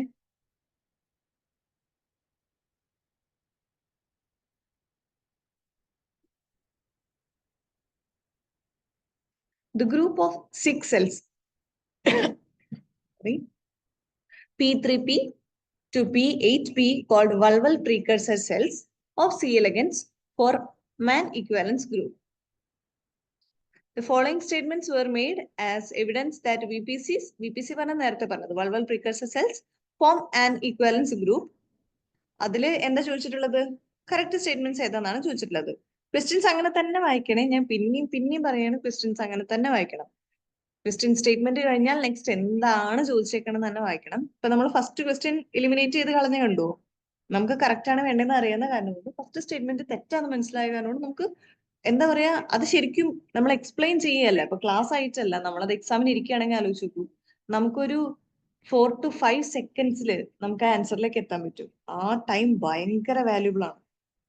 ഓക്കെ, അപ്പൊ ഫസ്റ്റ് വൺ പറയുന്നത്, if the anchor cell is destroyed the VPCs contribute to the formation of hypodermal tissue.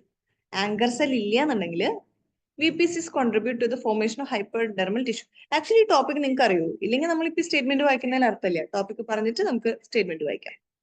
ഇതിനെപ്പറ്റി അറിയോ നിങ്ങൾക്ക്? അറിയില്ലാത്തവർ അറിയില്ല എന്ന് തന്നെ പറയണേ, എന്നാലാണ് നമുക്കത് പ്രോപ്പറായിട്ട് കമ്മ്യൂണിക്കേറ്റ് ചെയ്യാൻ പറ്റുള്ളൂ. അറിയോ ടോപ്പിക്? ഓക്കെ, സോ ഇതാണ് നമ്മളിപ്പോ ഈ പറഞ്ഞ സാധനം. അതായത് ഈ കിടക്കുന്ന ഒരു സാധനം കണ്ടോ, മണ്ണിര പോലത്തെ ഒരു സാധനം. അതേ ഒരു ഫിഗർ ഉള്ള ഒരു ഓർഗാനിസം ആണ് നമ്മളുടെ സി എലഗൻസ്, അല്ലാന്നുണ്ടെങ്കിൽ സീനോറാബ്ഡിറ്റിസ് എലഗൻസ് എന്ന് പറയുന്നത്. ഇതാ കണ്ടു, സി എലഗൻസ് അഥവാ സീനോറാബ്ഡിറ്റിസ് എലഗൻസ് എന്ന് പറയുന്നത്. ഇവർ പക്ഷെ ട്രാൻസ്പെറന്റ് ആണ്. ഓക്കെ, ട്രാൻസ്പെറന്റ് ആയിട്ടുള്ള ഒരു നെമറ്റോഡാണ്. നെമറ്റോഡ് എന്ന് പറഞ്ഞാൽ എന്താ? ഒരു ഗ്രൂപ്പ് ഓഫ് ഓർഗാനിസംസ് അല്ലേ? നമ്മൾ വെർട്ടിബ്രേറ്റ്സ് എന്നൊക്കെ പറയുന്ന മാതിരത്തെ ഒരു ഗ്രൂപ്പ് ഓഫ് ഓർഗാനിസംസ് ആണ് നെമറ്റോഡ്സ് എന്ന് പറയുന്നത്. അങ്ങനെ ഒരു നെമറ്റോഡ്, ട്രാൻസ്പെറന്റ് ആയിട്ടുള്ള ഗ്ലാസ് പോലെ ഇരിക്കുന്ന ഒരു നെമറ്റോഡാണ് നമ്മുടെ സി എലഗൻസ് എന്ന് പറയുന്നത്. മോസ്റ്റ് ഓഫ് നമ്മളുടെയും അവരുടെയും ജനറ്റിക് സിമിലാരിറ്റി കാരണം കൊണ്ട് ഹ്യൂമൻസിനെ പറ്റിയിട്ടുള്ള സ്റ്റഡിക്ക്, അതായത് ഹ്യൂമൻ ജീൻസിനെ പറ്റിയിട്ടൊക്കെയുള്ള സ്റ്റഡിക്ക് ഒത്തിരി യൂസ് ചെയ്യുന്ന ഒന്നാണ് സി എലഗൻസ്. ഓക്കെ, നമ്മളുടെയും അവരുടെയും ആ ഫോട്ടോയിലുള്ള ആളുടെയും നമ്മളുടെയും ഒക്കെ ജീനുകൾ തമ്മിൽ ഭയങ്കര സിമിലാരിറ്റി ആണ്. Okay, that makes DV fun. Okay, അപ്പൊ ഇവിടെ എന്താ, ഇവിടെ നോക്കൂ, ഗൊണാഡ് ഉണ്ട്. ഗൊണാഡ് എന്ന് പറഞ്ഞാൽ എന്താ? അവരുടെ റിപ്രൊഡക്റ്റീവ് ഓർഗൻ ആണ് അല്ലെ? അതായത് ഗൊണാഡ് എന്ന് പറയുന്നത് റിപ്രൊഡക്റ്റീവ് ഓർഗൻ ആണ്. ഇപ്പൊ ഇവിടെ ഗൊണാഡ് കാണിച്ചിട്ടുണ്ട്. ഗൊണാഡിന്റെ സെൻട്രൽ ആയിട്ട്, അതായത് അതിന്റെ അകത്തായിട്ട് ഒരു ആങ്കർ സെല്ല് കാണിച്ചിട്ടുണ്ട്. ഓക്കെ, അതിന്റെ താഴെ 6 VPCs കാണിച്ചിട്ടുണ്ട്. VPC എന്താ? Vulval precursor cells. അതെ, വൾവൽ പ്രീകഴ്സർ സെൽസ് എന്ന് പറഞ്ഞാൽ എന്താ? വൾവയാകാൻ പറ്റുന്ന സെൽസ്. പ്രീകഴ്സർ സെൽ എന്ന് പറഞ്ഞാൽ എന്താ? അതിന് മുമ്പത്തെ ഫോം അല്ലേ? ഓക്കെ, വൾവൽ പ്രീകഴ്സർ സെൽസ് ഉണ്ട്. ഇനി ഇവരുടെ കണ്ടീഷൻ എന്താന്ന് വെച്ചാൽ, ഈ ആങ്കർ സെൽ ഒരു സിഗ്നൽ കൊടുക്കും. ഓക്കെ, ഈ VPC, ഈ 6 VPCനെ നമ്മൾ എടുത്ത എന്താ വെച്ചിട്ടുണ്ടെങ്കിൽ 3, 4, 5, 6, 7, 8 അതാണ് ഈ ഉള്ള ആൾക്കാർ. 1, 2, 3, 4, 5, 6 അല്ല, 3, 4, 5, 6, 7, 8 എന്ന് പറയുന്നതാണ് ഈ പറയുന്ന VPCs. അവരുടെ പ്രത്യേകത എന്താണെന്ന് വെച്ചാൽ, ഈ ആങ്കർ സെല്ലുമായിട്ട് ഏറ്റവും ക്ലോസ് ആയിട്ട് കിടക്കുന്ന ആൾക്കാരാണ് ഈ പറയുന്ന 6. സ്പീഡ് കൂടുന്നുണ്ടെങ്കിൽ മെസ്സേജ് അയക്കണേ, അതായത് സ്പീഡ് കൂടുന്നുണ്ടെങ്കിൽ ചാറ്റിൽ ഇടണേ. നിങ്ങൾക്ക് ഇത് കിട്ടുന്നില്ല, റിപ്പീറ്റ് ചെയ്യണമെന്നുണ്ടെങ്കിൽ അപ്പൊ തന്നെ ഇന്ററപ്റ്റ് ചെയ്തിട്ട് മെസ്സേജ് അയക്കണം കേട്ടോ.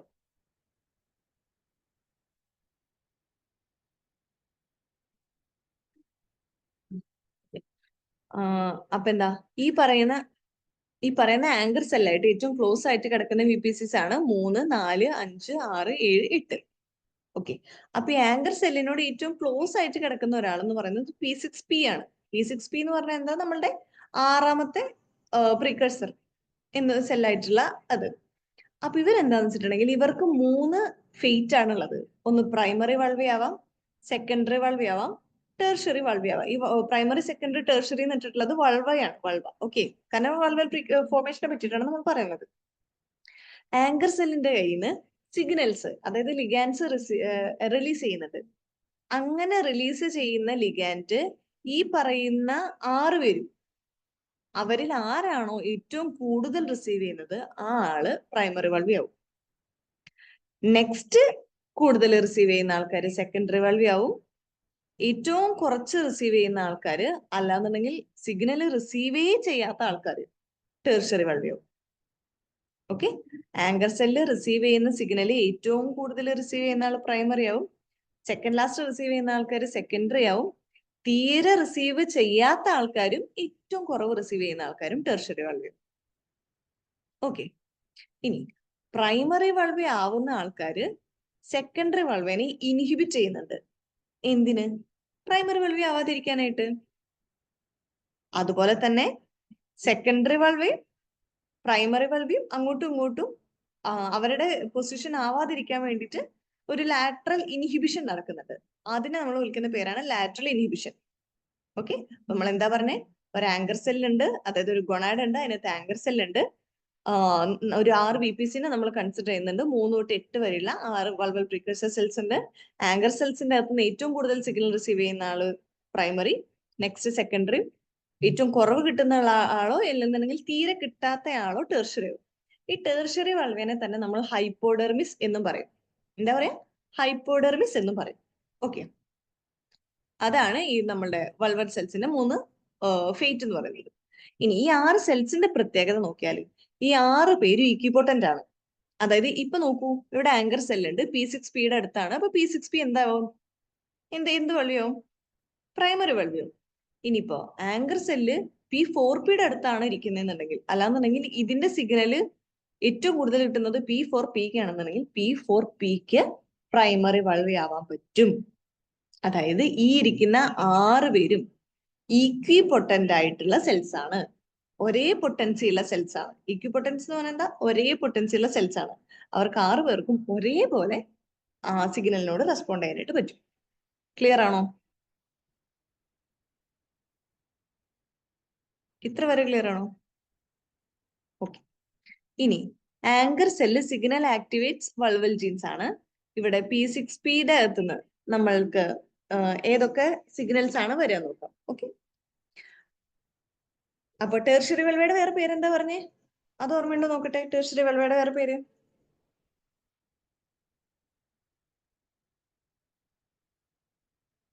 ടെർഷ്യറി വൾവയുടെ വേറെ പേര് ഓർമ്മയുണ്ടോ? ഹൈപ്പോഡെർമിസ്. ഓക്കെ, ഇനി ആങ്കർ സെല്ലിന് എന്താ ചെയ്യാന്നുണ്ടെങ്കിൽ LIN3 എന്ന് പറയുന്ന ഒരു സിഗ്നൽ എന്താ പറയാ പ്രൊഡ്യൂസ് ചെയ്യുന്നുണ്ട്. എന്താ പ്രൊഡ്യൂസ് ചെയ്യാ?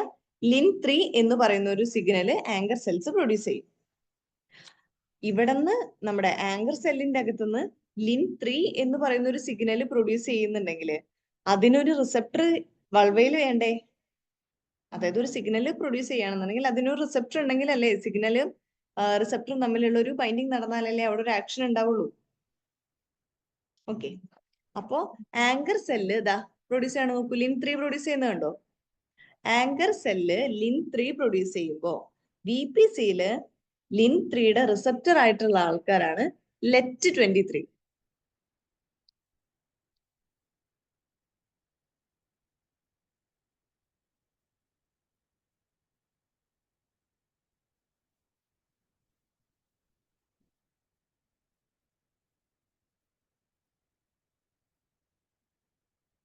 LET23 LIN3 പ്രൊഡ്യൂസ് ചെയ്യും, LET23 റെസ്പോണ്ട് ചെയ്യും. കിട്ടിയോ? ഓക്കെ, അപ്പൊ LIN3യും LET23യും കൂടിയിട്ട് ബൈൻഡ് ചെയ്ത് കഴിഞ്ഞാല് അവിടെ ഒരു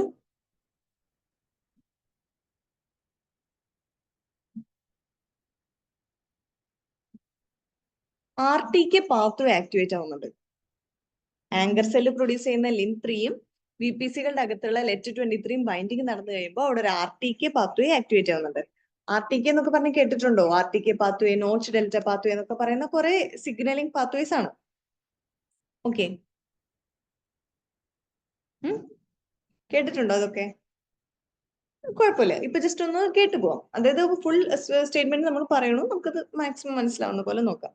ഓക്കെ, RTK പാത്വേ ആക്ടിവേറ്റ് ആവും. അവരെന്ത് ചെയ്യും? lag2 എന്ന്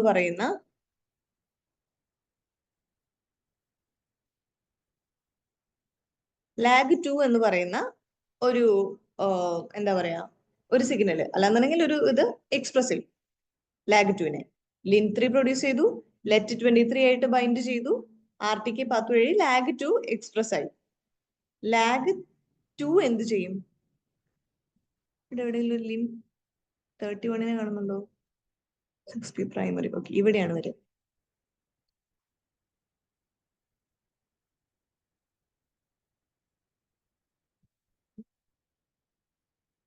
ലിൻ 31 എക്സ്പ്രസ് ആവും. ഓക്കെ, അപ്പൊ ലിൻ 3 വന്നു, ലെറ്റ് 23 ബൈൻഡ് ചെയ്തു, RTK പാത്ത് വഴി ലാഗ് 2 ഉണ്ടായി, അവർ ലിൻ 31 എക്സ്പ്രസ് ചെയ്തു. ലിൻ 31 എക്സ്പ്രസ് ചെയ്യുന്ന ആളാണ് primary vulva. Okay, Lin 12 express ചെയ്യുന്ന ആൾക്കാര് സെക്കൻഡറി വൾവയാവും.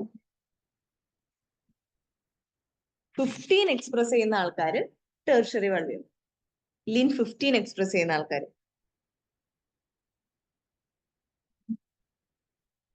ഓക്കെ,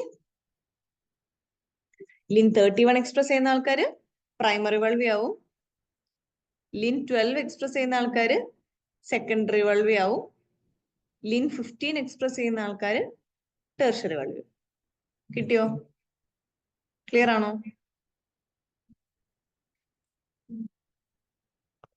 ക്ലിയർ ആണോ?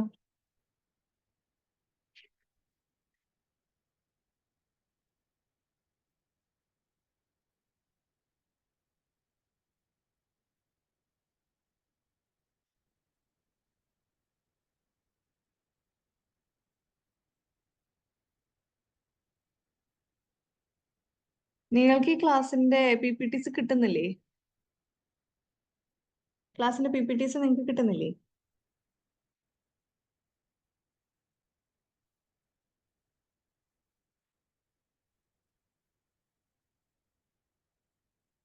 Hello,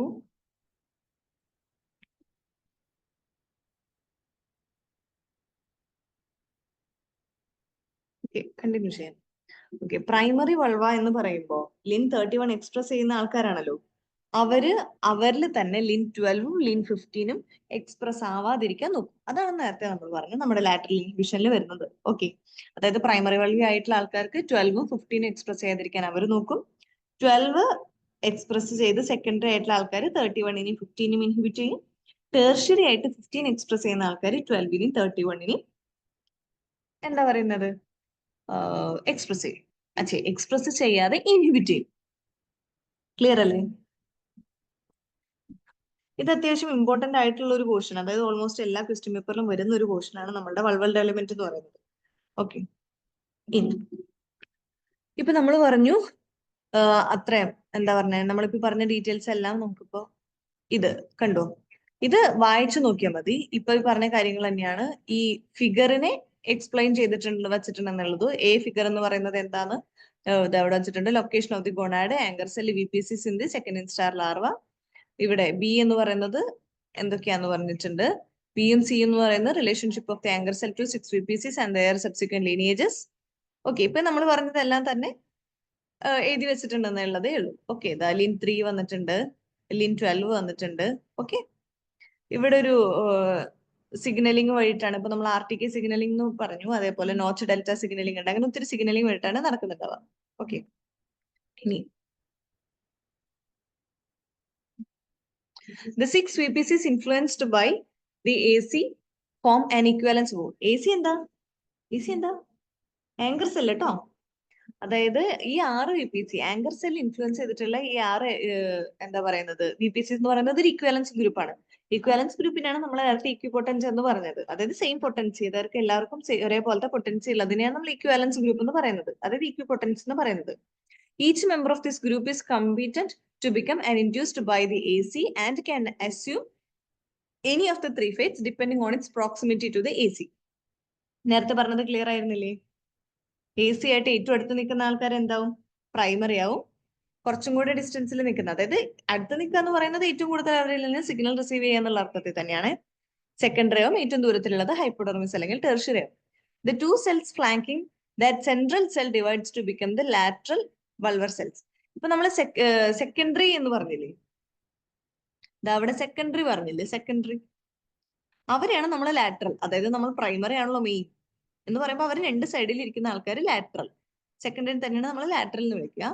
2 cells flanking that central cell divides to become the lateral valval cells, whereas 3 cells farther away from AC generates hypodermal cells. അത് പറയുന്നത് ഇതിനെ വെച്ചിട്ടാണ്. അതായത് ഇത് പ്രൈമറി ആയി ഇപ്പൊ ഈ കണ്ടീഷൻ വെച്ചിട്ട് ആങ്കർ സെല്ലിനോട് ഏറ്റവും അടുത്തുള്ള P6P എന്തായി? P6P എന്താവും? പ്രൈമറി, സെക്കൻഡറി, ടെർഷറി ഏതാവും? പറയൂ. P6P എന്താവും?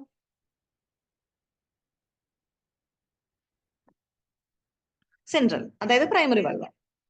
P7Pയും P5Pയും എന്താവും? ഇത് പ്രൈമറി വാൾവ്, അതായത് സെൻട്രൽ വാൾവ് ആയി. 7Pയും 5Pയും എന്താവും? സെക്കൻഡറി.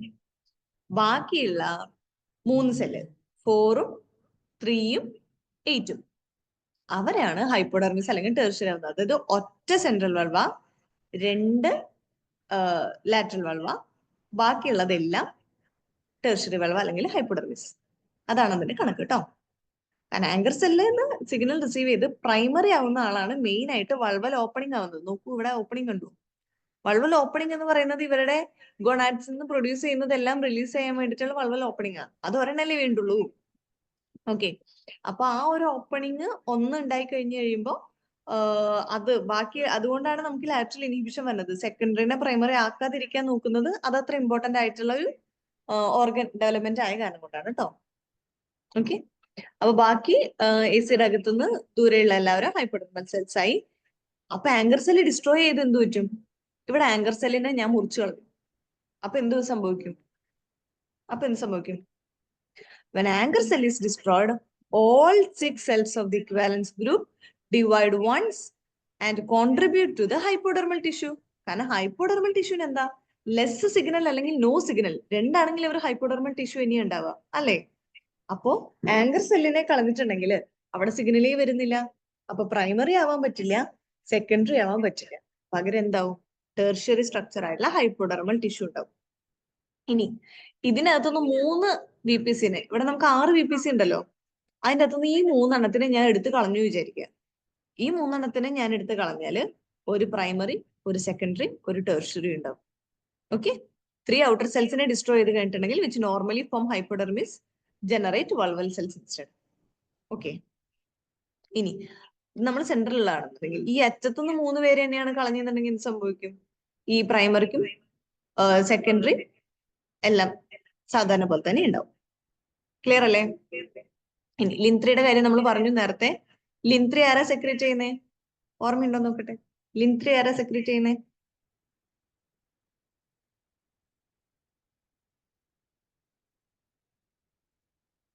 ലിൻ3 ആരാ സെക്രേറ്റ് ചെയ്യുന്നത്? Anchor cell. Very good Rashma, very good. Okay, അപ്പോ anchor cells, okay very good Abhiya. Okay, ലിൻ3 ആങ്കർ സെല്ലിൽ നിന്ന് സെക്രേറ്റ് ചെയ്യുന്നത് ഒരു കോൺസെൻട്രേഷൻ ഗ്രേഡിയന്റ് ഉണ്ടാക്കും, in which the VPC closest to the anchor cell receives the highest concentration of Lin3, generates central valvular cells. To adjacent VPC, P5P and P7P receive lower amount of Lin3, becomes lateral valvular cells. Farther away ഉള്ള ആൾക്കാര് ഹൈപ്പോഡെർമൽ cell. ഇപ്പൊ നമ്മൾ പറഞ്ഞതല്ല, പക്ഷെ in the language of Gilbert. Okay, ഇപ്പൊ ഞാൻ ഇത് പറഞ്ഞില്ലേ, ഇതാ ആ ഫിഗറും നിങ്ങൾക്ക് PPT കിട്ടുകയാണെന്നുണ്ടെങ്കിൽ ഈ ഫിഗറിന്റെ ഡാറ്റയാണ് ഈ തന്നിട്ടുള്ളത് കേട്ടോ. ബാക്കി ഇപ്പൊ നമ്മൾ രണ്ടും പറഞ്ഞു. അപ്പൊ ഇതിന് ആൻസർ ക്വസ്റ്റ്യൻ ചോദിച്ചില്ല. അയ്യോടാ, ആൻസർ ഓൾറെഡി ഞാൻ വെച്ചല്ലേ. സോറി കേട്ടോ. എന്നാലും കിട്ടുന്നുണ്ടോ നോക്കി നോക്കൂ. ഫസ്റ്റ് സ്റ്റേറ്റ്മെന്റ് എന്താ? നമുക്ക് കറക്റ്റ് സ്റ്റേറ്റ്മെന്റ്സ് ആണ് വേണ്ടത്. ആങ്കർ സെൽസ് ഡിസ്ട്രോയ് ചെയ്ത് കഴിഞ്ഞിട്ടുണ്ടെങ്കിൽ contribute. Okay, if the anchor cell is destroyed, VPCs contribute to the formation of hypodermal tissue.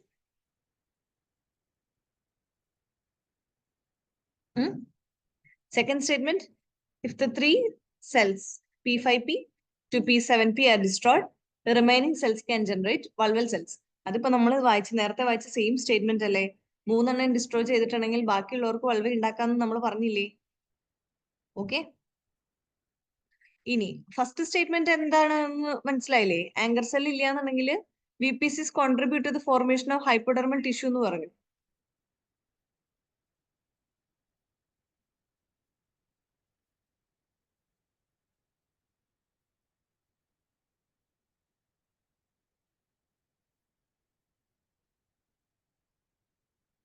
Okay, second one ആണ് ഇതിന്റെ ആൻസർ വരുന്നുണ്ടാവുക. സി എന്ന് പറയുന്നത് എന്താണ്? If the expression of lin3 is increased, VPCs contributing to the secondary lineage can form the cells of the primary lineage. അതെന്താ പറയുന്നത്? ഇപ്പോ anchor സെൽസിന്റെ അകത്തുനിന്ന് first signal ഏറ്റവും കൂടുതൽ കിട്ടുന്നത് P6P ആയ കാരണം കൊണ്ടാണല്ലോ അത് പ്രൈമറി വൾവി ആയത്. ഇനി ആങ്കർ സെൽസിന്റെ അകത്തുനിന്ന് പ്രൊഡ്യൂസ് ചെയ്യുന്നത് സിഗ്നൽ, അതായത് lin3 പ്രൊഡ്യൂസ് ചെയ്യുന്നത്, ഇപ്പൊ ഇതിൽ ശരിക്കും ഇപ്പൊ ഒരു 10 lin3 ആണ് പ്രൊഡ്യൂസ് ചെയ്യണമെന്ന് വിചാരിക്കും. അങ്ങനെയല്ല കേട്ടോ അതിന്റെ കണക്ക്. 10 എന്ന് പറയുന്ന ഒരു എമൗണ്ടിലല്ല പ്രൊഡ്യൂസ് ചെയ്യുക. ഓക്കെ, 10 പ്രൊഡ്യൂസ് ചെയ്ത് കഴിഞ്ഞപ്പോൾ P6P ആയി വിചാരിക്കാം. ഒരു 50 അല്ല വേണ്ട, ഒരു 20 പ്രൊഡ്യൂസ് ചെയ്തു വിചാരിക്കും. അപ്പൊ എന്ത് പറ്റും? തൊട്ടടുത്ത് സെക്കൻഡറി ആവേണ്ട ഒരാൾ കൂടി എന്താവും? പ്രൈമറി. ഓക്കെ, കാരണം ഇവരിൽ നിന്ന് ഇങ്ങേർക്ക് കിട്ടുന്ന, അതായത് P6Pക്ക് കിട്ടുന്ന അത്രയും തന്നെ എമൗണ്ട്, അല്ലാന്നുണ്ടെങ്കിൽ ഇപ്പൊ സെക്കൻഡറി കിട്ടുന്നതിനേക്കാൾ കൂടുതൽ എമൗണ്ട് ഓഫ് സിഗ്നല് നമ്മളുടെ സെക്കൻഡറിക്ക് കിട്ടുന്ന കാരണം കൊണ്ട് അവരും എന്താവും? പ്രൈമറി വൾവ് തന്നെയാവും. ഓക്കെ, അതാണ് ഈ സ്റ്റേറ്റ്മെന്റിൽ പറഞ്ഞത്. ഇനി എക്ടോപിക് എക്സ്പ്രഷൻ. എക്ടോപിക് എക്സ്പ്രഷൻ എന്ന് പറയുന്ന വാക്കിന് മീനിങ് അറിയോ? എക്ടോപിക് എക്സ്പ്രഷൻ എന്ന് പറഞ്ഞിട്ടുണ്ടെങ്കിൽ ഒരു സ്ഥലത്ത് എക്സ്പ്രസ് ചെയ്യേണ്ട ഒരു സാധനം വേറെ ഏതെങ്കിലും സ്ഥലത്ത് പോയി എക്സ്പ്രസ് ചെയ്യാം.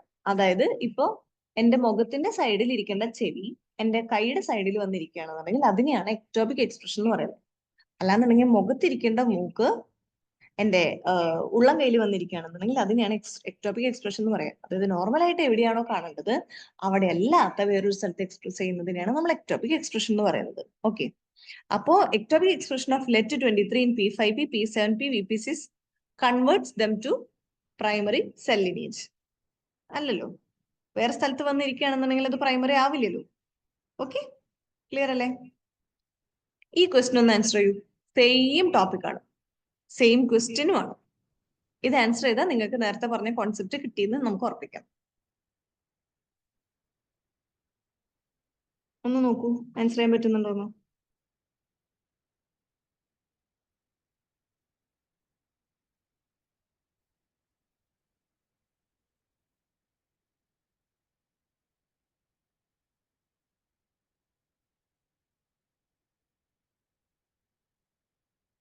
ആൻസർ ചെയ്ത് നോക്കണം കേട്ടോ.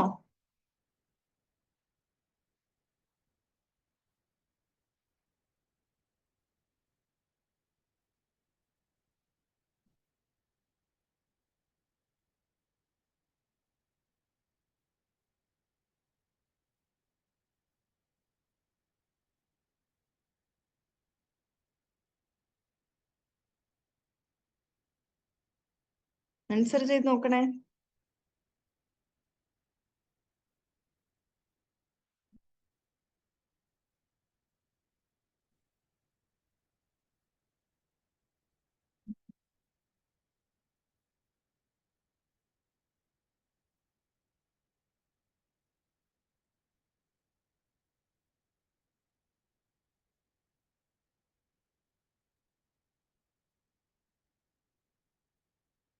കിട്ടിയോ? ആൻസേഴ്സ് ഇടൂ ഗ്രൂപ്പില്.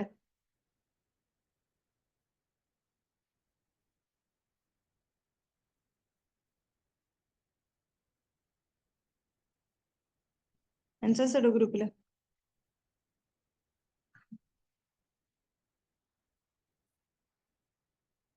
ആൻസേഴ്സ് ഇടൂ, ആൻസർ ഇടൂ.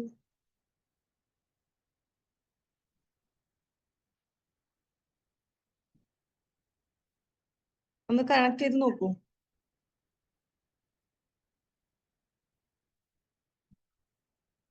ഇപ്പൊ നമ്മൾ ഈ പറഞ്ഞ സെയിം കോൺസെപ്റ്റ് തന്നെയാണ് വരുന്നത്. 1.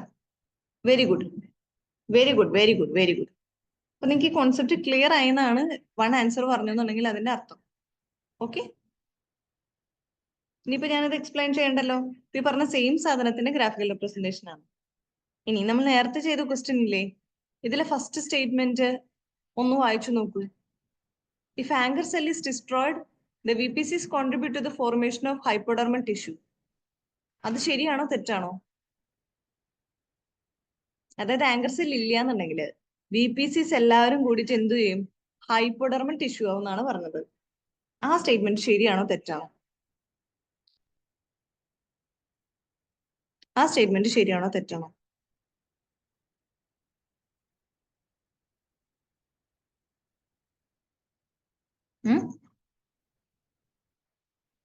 ആ സ്റ്റേറ്റ്മെന്റ് ശരിയാണോ തെറ്റാണോ? കറക്റ്റ് അല്ലേ? അപ്പൊ നമ്മുടെ ഓപ്ഷൻ എങ്ങനെ 2 ആയത്? നേരത്തെ അത് വായിച്ചപ്പോ ആരും പറഞ്ഞില്ലല്ലോ. അതിലൊരു മിസ്റ്റേക്ക് എന്താ തോന്നാഞ്ഞത്? നമ്മുടെ ഓപ്ഷൻ 2 അല്ല, ഓപ്ഷൻ 3 ആണ്. ബിയും സിയും മാത്രമല്ല, എയും ബിയും സിയും കറക്റ്റ് ആയിട്ട് വരും കേട്ടോ. 2 അല്ല 3 ആണ് എന്റെ ഓപ്ഷൻ. ഓക്കെ, ഞാൻ ഈ PPT ഫോർവേഡ് ചെയ്യുന്നതിനേക്കാൾ മുമ്പ് ഇതിന്റെ ഓപ്ഷൻ കറക്റ്റ് ചെയ്തോളാം. ആ സ്റ്റേറ്റ്മെന്റ് വായിച്ചു നോക്കൂ. നേരത്തെ ഞാൻ ആ സ്റ്റേറ്റ്മെന്റ് വായിച്ചപ്പോ എനിക്ക് മനസ്സിലായി, ഞാൻ എടുത്തു വെച്ചിട്ടുള്ള ഓപ്ഷൻ തെറ്റാണെന്ന് മനസ്സിലായി. പക്ഷെ ആരും പറഞ്ഞില്ല. ഞാൻ ക്ലിയർ ആണെന്ന് ഒത്തിരി പ്രാവശ്യം ചോദിച്ചിട്ട് ആരും പറഞ്ഞില്ല അങ്ങനെ സ്റ്റേറ്റ്മെന്റ് വായിക്കുമ്പോൾ ശ്രദ്ധിക്കണം കേട്ടോ. ഞാൻ പറയുന്നതിൽ മിസ്റ്റേക്ക് വരാം. ഹ്യൂമൻ ബീങ്സ് അല്ലേ, അപ്പൊ അത് കറക്റ്റ് ചെയ്യണം. കാരണം നിങ്ങൾക്ക് അതിൽ നിന്ന് ബെനിഫിറ്റ് ഉണ്ടാവേണ്ടത്. ഓക്കെ, അപ്പൊ അത് ക്ലിയർ ആയില്ലേ? ഇതിലിപ്പോ എന്താ, വൈൽഡ് ടൈപ്പ് വോംസ് ആണ് grown on empty vector RNA ആയി. അത് സെക്കൻഡ് സ്റ്റേറ്റ്മെന്റ്സ് ഒന്നും വലിയ കാര്യമായിട്ട് നോക്കണ്ട. വൈൽഡ് ടൈപ്പ് വേം എന്ന് വെച്ചാൽ എന്താ, നോർമൽ വേം. അതിനാണ് നമ്മൾ വൈൽഡ് ടൈപ്പ് എന്ന് വിളിക്കുക. ഇതാ ആങ്കർ സെല്ല്, ഒരു പ്രൈമറി, 2 സെക്കൻഡറി, 3 ടെർഷറി. ക്ലിയർ അല്ലേ? അപ്പൊ തന്നെ നമ്മുടെ ഓപ്ഷൻ 1 or 2 ആണെന്ന് നമുക്ക് ഉറപ്പിക്കാം. Second one, LIN3 mutant with stop codon in Exxon 3. Exxon എന്ന് പറഞ്ഞാൽ എന്താ, നമ്മുടെ എക്സ്പ്രസ് ചെയ്യുന്ന ആൾക്കാരാണല്ലേ. അതിനകത്തൊരു സ്റ്റോപ്പ് കോഡോൺ വന്നിട്ടുണ്ട്, LIN3 മ്യൂട്ടന്റ് ആണ്. ഓക്കെ, അപ്പൊ അതെന്താ, LIN3 വന്നിട്ടില്ല, അതായത് ആങ്കർ സെല്ലിന്റെ അകത്തൊന്നും സിഗ്നൽ വന്നിട്ടില്ല. അതെന്താ, എല്ലാരും ടെർഷറി അല്ലേ. ആങ്കർ സെല്ലിന് സിഗ്നൽ വന്ന സെയിം സ്റ്റേറ്റ്മെന്റിൽ ഇവിടെ എഴുതിയേക്കണേ. ആങ്കർ സെൽ ഇല്ലാന്നുണ്ടെങ്കിൽ VPCs contribute to the formation of hypodermal tissues. അതായത് നോക്കൂ, ഇതൊരു കൊല്ലത്തെ ക്വസ്റ്റ്യൻ ആണ്, ഇത് വേറൊരു കൊല്ലത്തെ ക്വസ്റ്റ്യൻ ആണ്. ആക്ച്വലി സ്റ്റേറ്റ്മെന്റ്സ് എല്ലാം സെയിം അല്ലേ, പിക്ടോറിയലി കാണിച്ചു എന്നല്ലേ ഉള്ളൂ. ഇനി സി എന്താ ചോദിച്ചിട്ടുള്ളത്, വൈൽഡ് ടൈപ്പ് വേംസ് ആണ് grown on LIN3 RNA. Okay, അതെന്താ ഗ്രോൺ ഓൺ LIN3 എന്ന് പറഞ്ഞു കഴിയുമ്പോ നമ്മളുടെ LIN3യുടെ RNA എന്ന് പറഞ്ഞാൽ എന്താ, RNA ഇന്റർഫറൻസ്. അതായത് LIN3ക്ക് RNA ഇന്റർഫറൻസ് കൊടുക്കുന്ന ഒരെണ്ണത്തിൽ വൈൽഡ് ടൈപ്പ് ആയിട്ടുള്ള ആൾക്കാരെ കൊണ്ടുവച്ചു കഴിയുമ്പോ ഇതിന്റെ, അതായത് നമ്മളുടെ LIN3യുടെ എമൗണ്ട് കുറവായിരിക്കും. കാരണം ഇന്റർഫറൻസ് അല്ലേ വന്നിട്ടുള്ളത്. അപ്പോ സെക്കൻഡറിക്ക് കിട്ടില്ല, ആകെ ഉള്ള കുറച്ച് പ്രൈമറി ആവും. ബാക്കി ആർക്കും ഒരു സിഗ്നലും കിട്ടാത്ത കാരണം കൊണ്ട് ബാക്കിയെല്ലാം ടെർഷറി ആവും. അതായത് ഇപ്പോ നേരത്തെ നമ്മൾ 10 വന്നു 20 വന്നു എന്ന് പറഞ്ഞ കേസില്ലേ, ആ 10 യൂഷ്വലി വരേണ്ടത് ഇപ്പൊ ഒരു 3 വന്നുള്ളൂ എന്നുണ്ടെങ്കിൽ ആ 3 കിട്ടുന്ന ആള് പ്രൈമറി ആവും. അതാണ് ഇവരുടെ കണ്ടീഷൻ. ഓക്കെ, ഡിയിൽ എന്താ പറഞ്ഞിട്ടത്, വൈൽഡ് ടൈപ്പ് വേംസ് ആണ് expressing a multi copy extra chromosomal array of LIN3 gene. അതായത് വൈൽഡ് ടൈപ്പ് ആണ് ഒരു multi copy extra chromosomal array of LIN3. അതായത് LIN3 ഒരുപാട് ഉണ്ടെന്ന് വേണം നമുക്ക് അതിന് മനസ്സിലാക്കാനായിട്ട്. കാരണം മൾട്ടി കോപ്പി ആണ്. മൾട്ടി കോപ്പി എന്ന് പറയുമ്പോൾ തന്നെ കോപ്പി ഒരുപാടുണ്ട്. Extra chromosomal array of LIN3 gene. അപ്പൊ എന്താ, ഇവിടെ പ്രൈമറി 2-3 എണ്ണായി. ഒരെണ്ണം വന്നു, 2 വന്നു, 3 വന്നു. ബാക്കിയുള്ളവര് 2 പേര് സെക്കൻഡറി, ഒരാള് ടെർഷറി. ക്ലിയർ അല്ലേ? ക്ലിയർ അല്ലേ?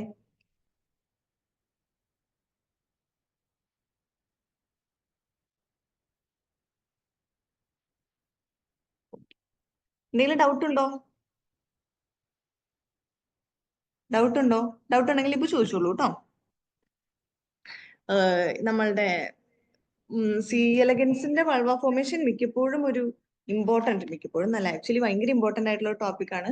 നമ്മൾ നേരത്തെ പറഞ്ഞ സിയർച്ചിന്റെ ഫെർട്ടിലൈസേഷനും ഭയങ്കര ഇമ്പോർട്ടന്റ് ആയിട്ടുള്ള ടോപ്പിക് ആണ്. ഓൾമോസ്റ്റ് എല്ലാ ക്വസ്റ്റ്യൻ പേപ്പറിലും വരുന്ന 2 ടോപ്പിക് ആണ്. ഇതിന്റെ അകത്തുനിന്ന്, വൾവയുടെ അകത്തുനിന്ന് ഈ മ്യൂട്ടേഷൻ ക്വസ്റ്റ്യൻസ് മാത്രമേ ഉള്ളൂ. അതായത് LIN3 ഇല്ലെങ്കിൽ എന്താ സംഭവിക്കുക, Let23 ഇല്ലെങ്കിൽ എന്താ സംഭവിക്കുക, ഇതുപോലെ RNA ഇന്റർഫറൻസ് കൊടുത്താൽ എന്താ സംഭവിക്കുക, അങ്ങനെയൊക്കെ തന്നെയാണ് ചോദിക്കാറ്. ക്ലിയർ ആണോ? ഓക്കെ ആണോ? നമുക്ക് അതിന്റെ പേരാലോ എന്നാ. ഓക്കെ, മാക്സിമം ക്ലാസ്സുകൾ സ്കിപ്പ് ചെയ്യാതെ വരാൻ നോക്കണം കേട്ടോ. ഇത് 100% ഞങ്ങൾക്ക് എഴുതി ഒപ്പിട്ട് തരാം. ഇന്നത്തെ സെഷനിൽ നിന്ന് ഒരു ക്വസ്റ്റ്യൻ അടുത്ത CSIR ഷുവർ ആണ്. അതായത് ഒന്നുകിൽ ഫെർട്ടിലൈസേഷൻ അല്ലെങ്കിൽ സി എലഗൻസ് 100% ഒരു ക്വസ്റ്റ്യൻ ഷുവർ ആണ്. ഓക്കെ, അപ്പൊ താങ്ക് യു. ഓക്കെ അല്ലേ? ക്ലിയർ ആണല്ലോ അല്ലേ? നമുക്ക് വൈൻഡപ്പ് ചെയ്യാലോ.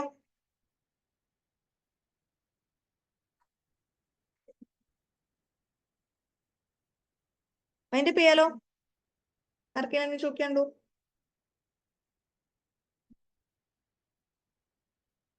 Okay, thank you.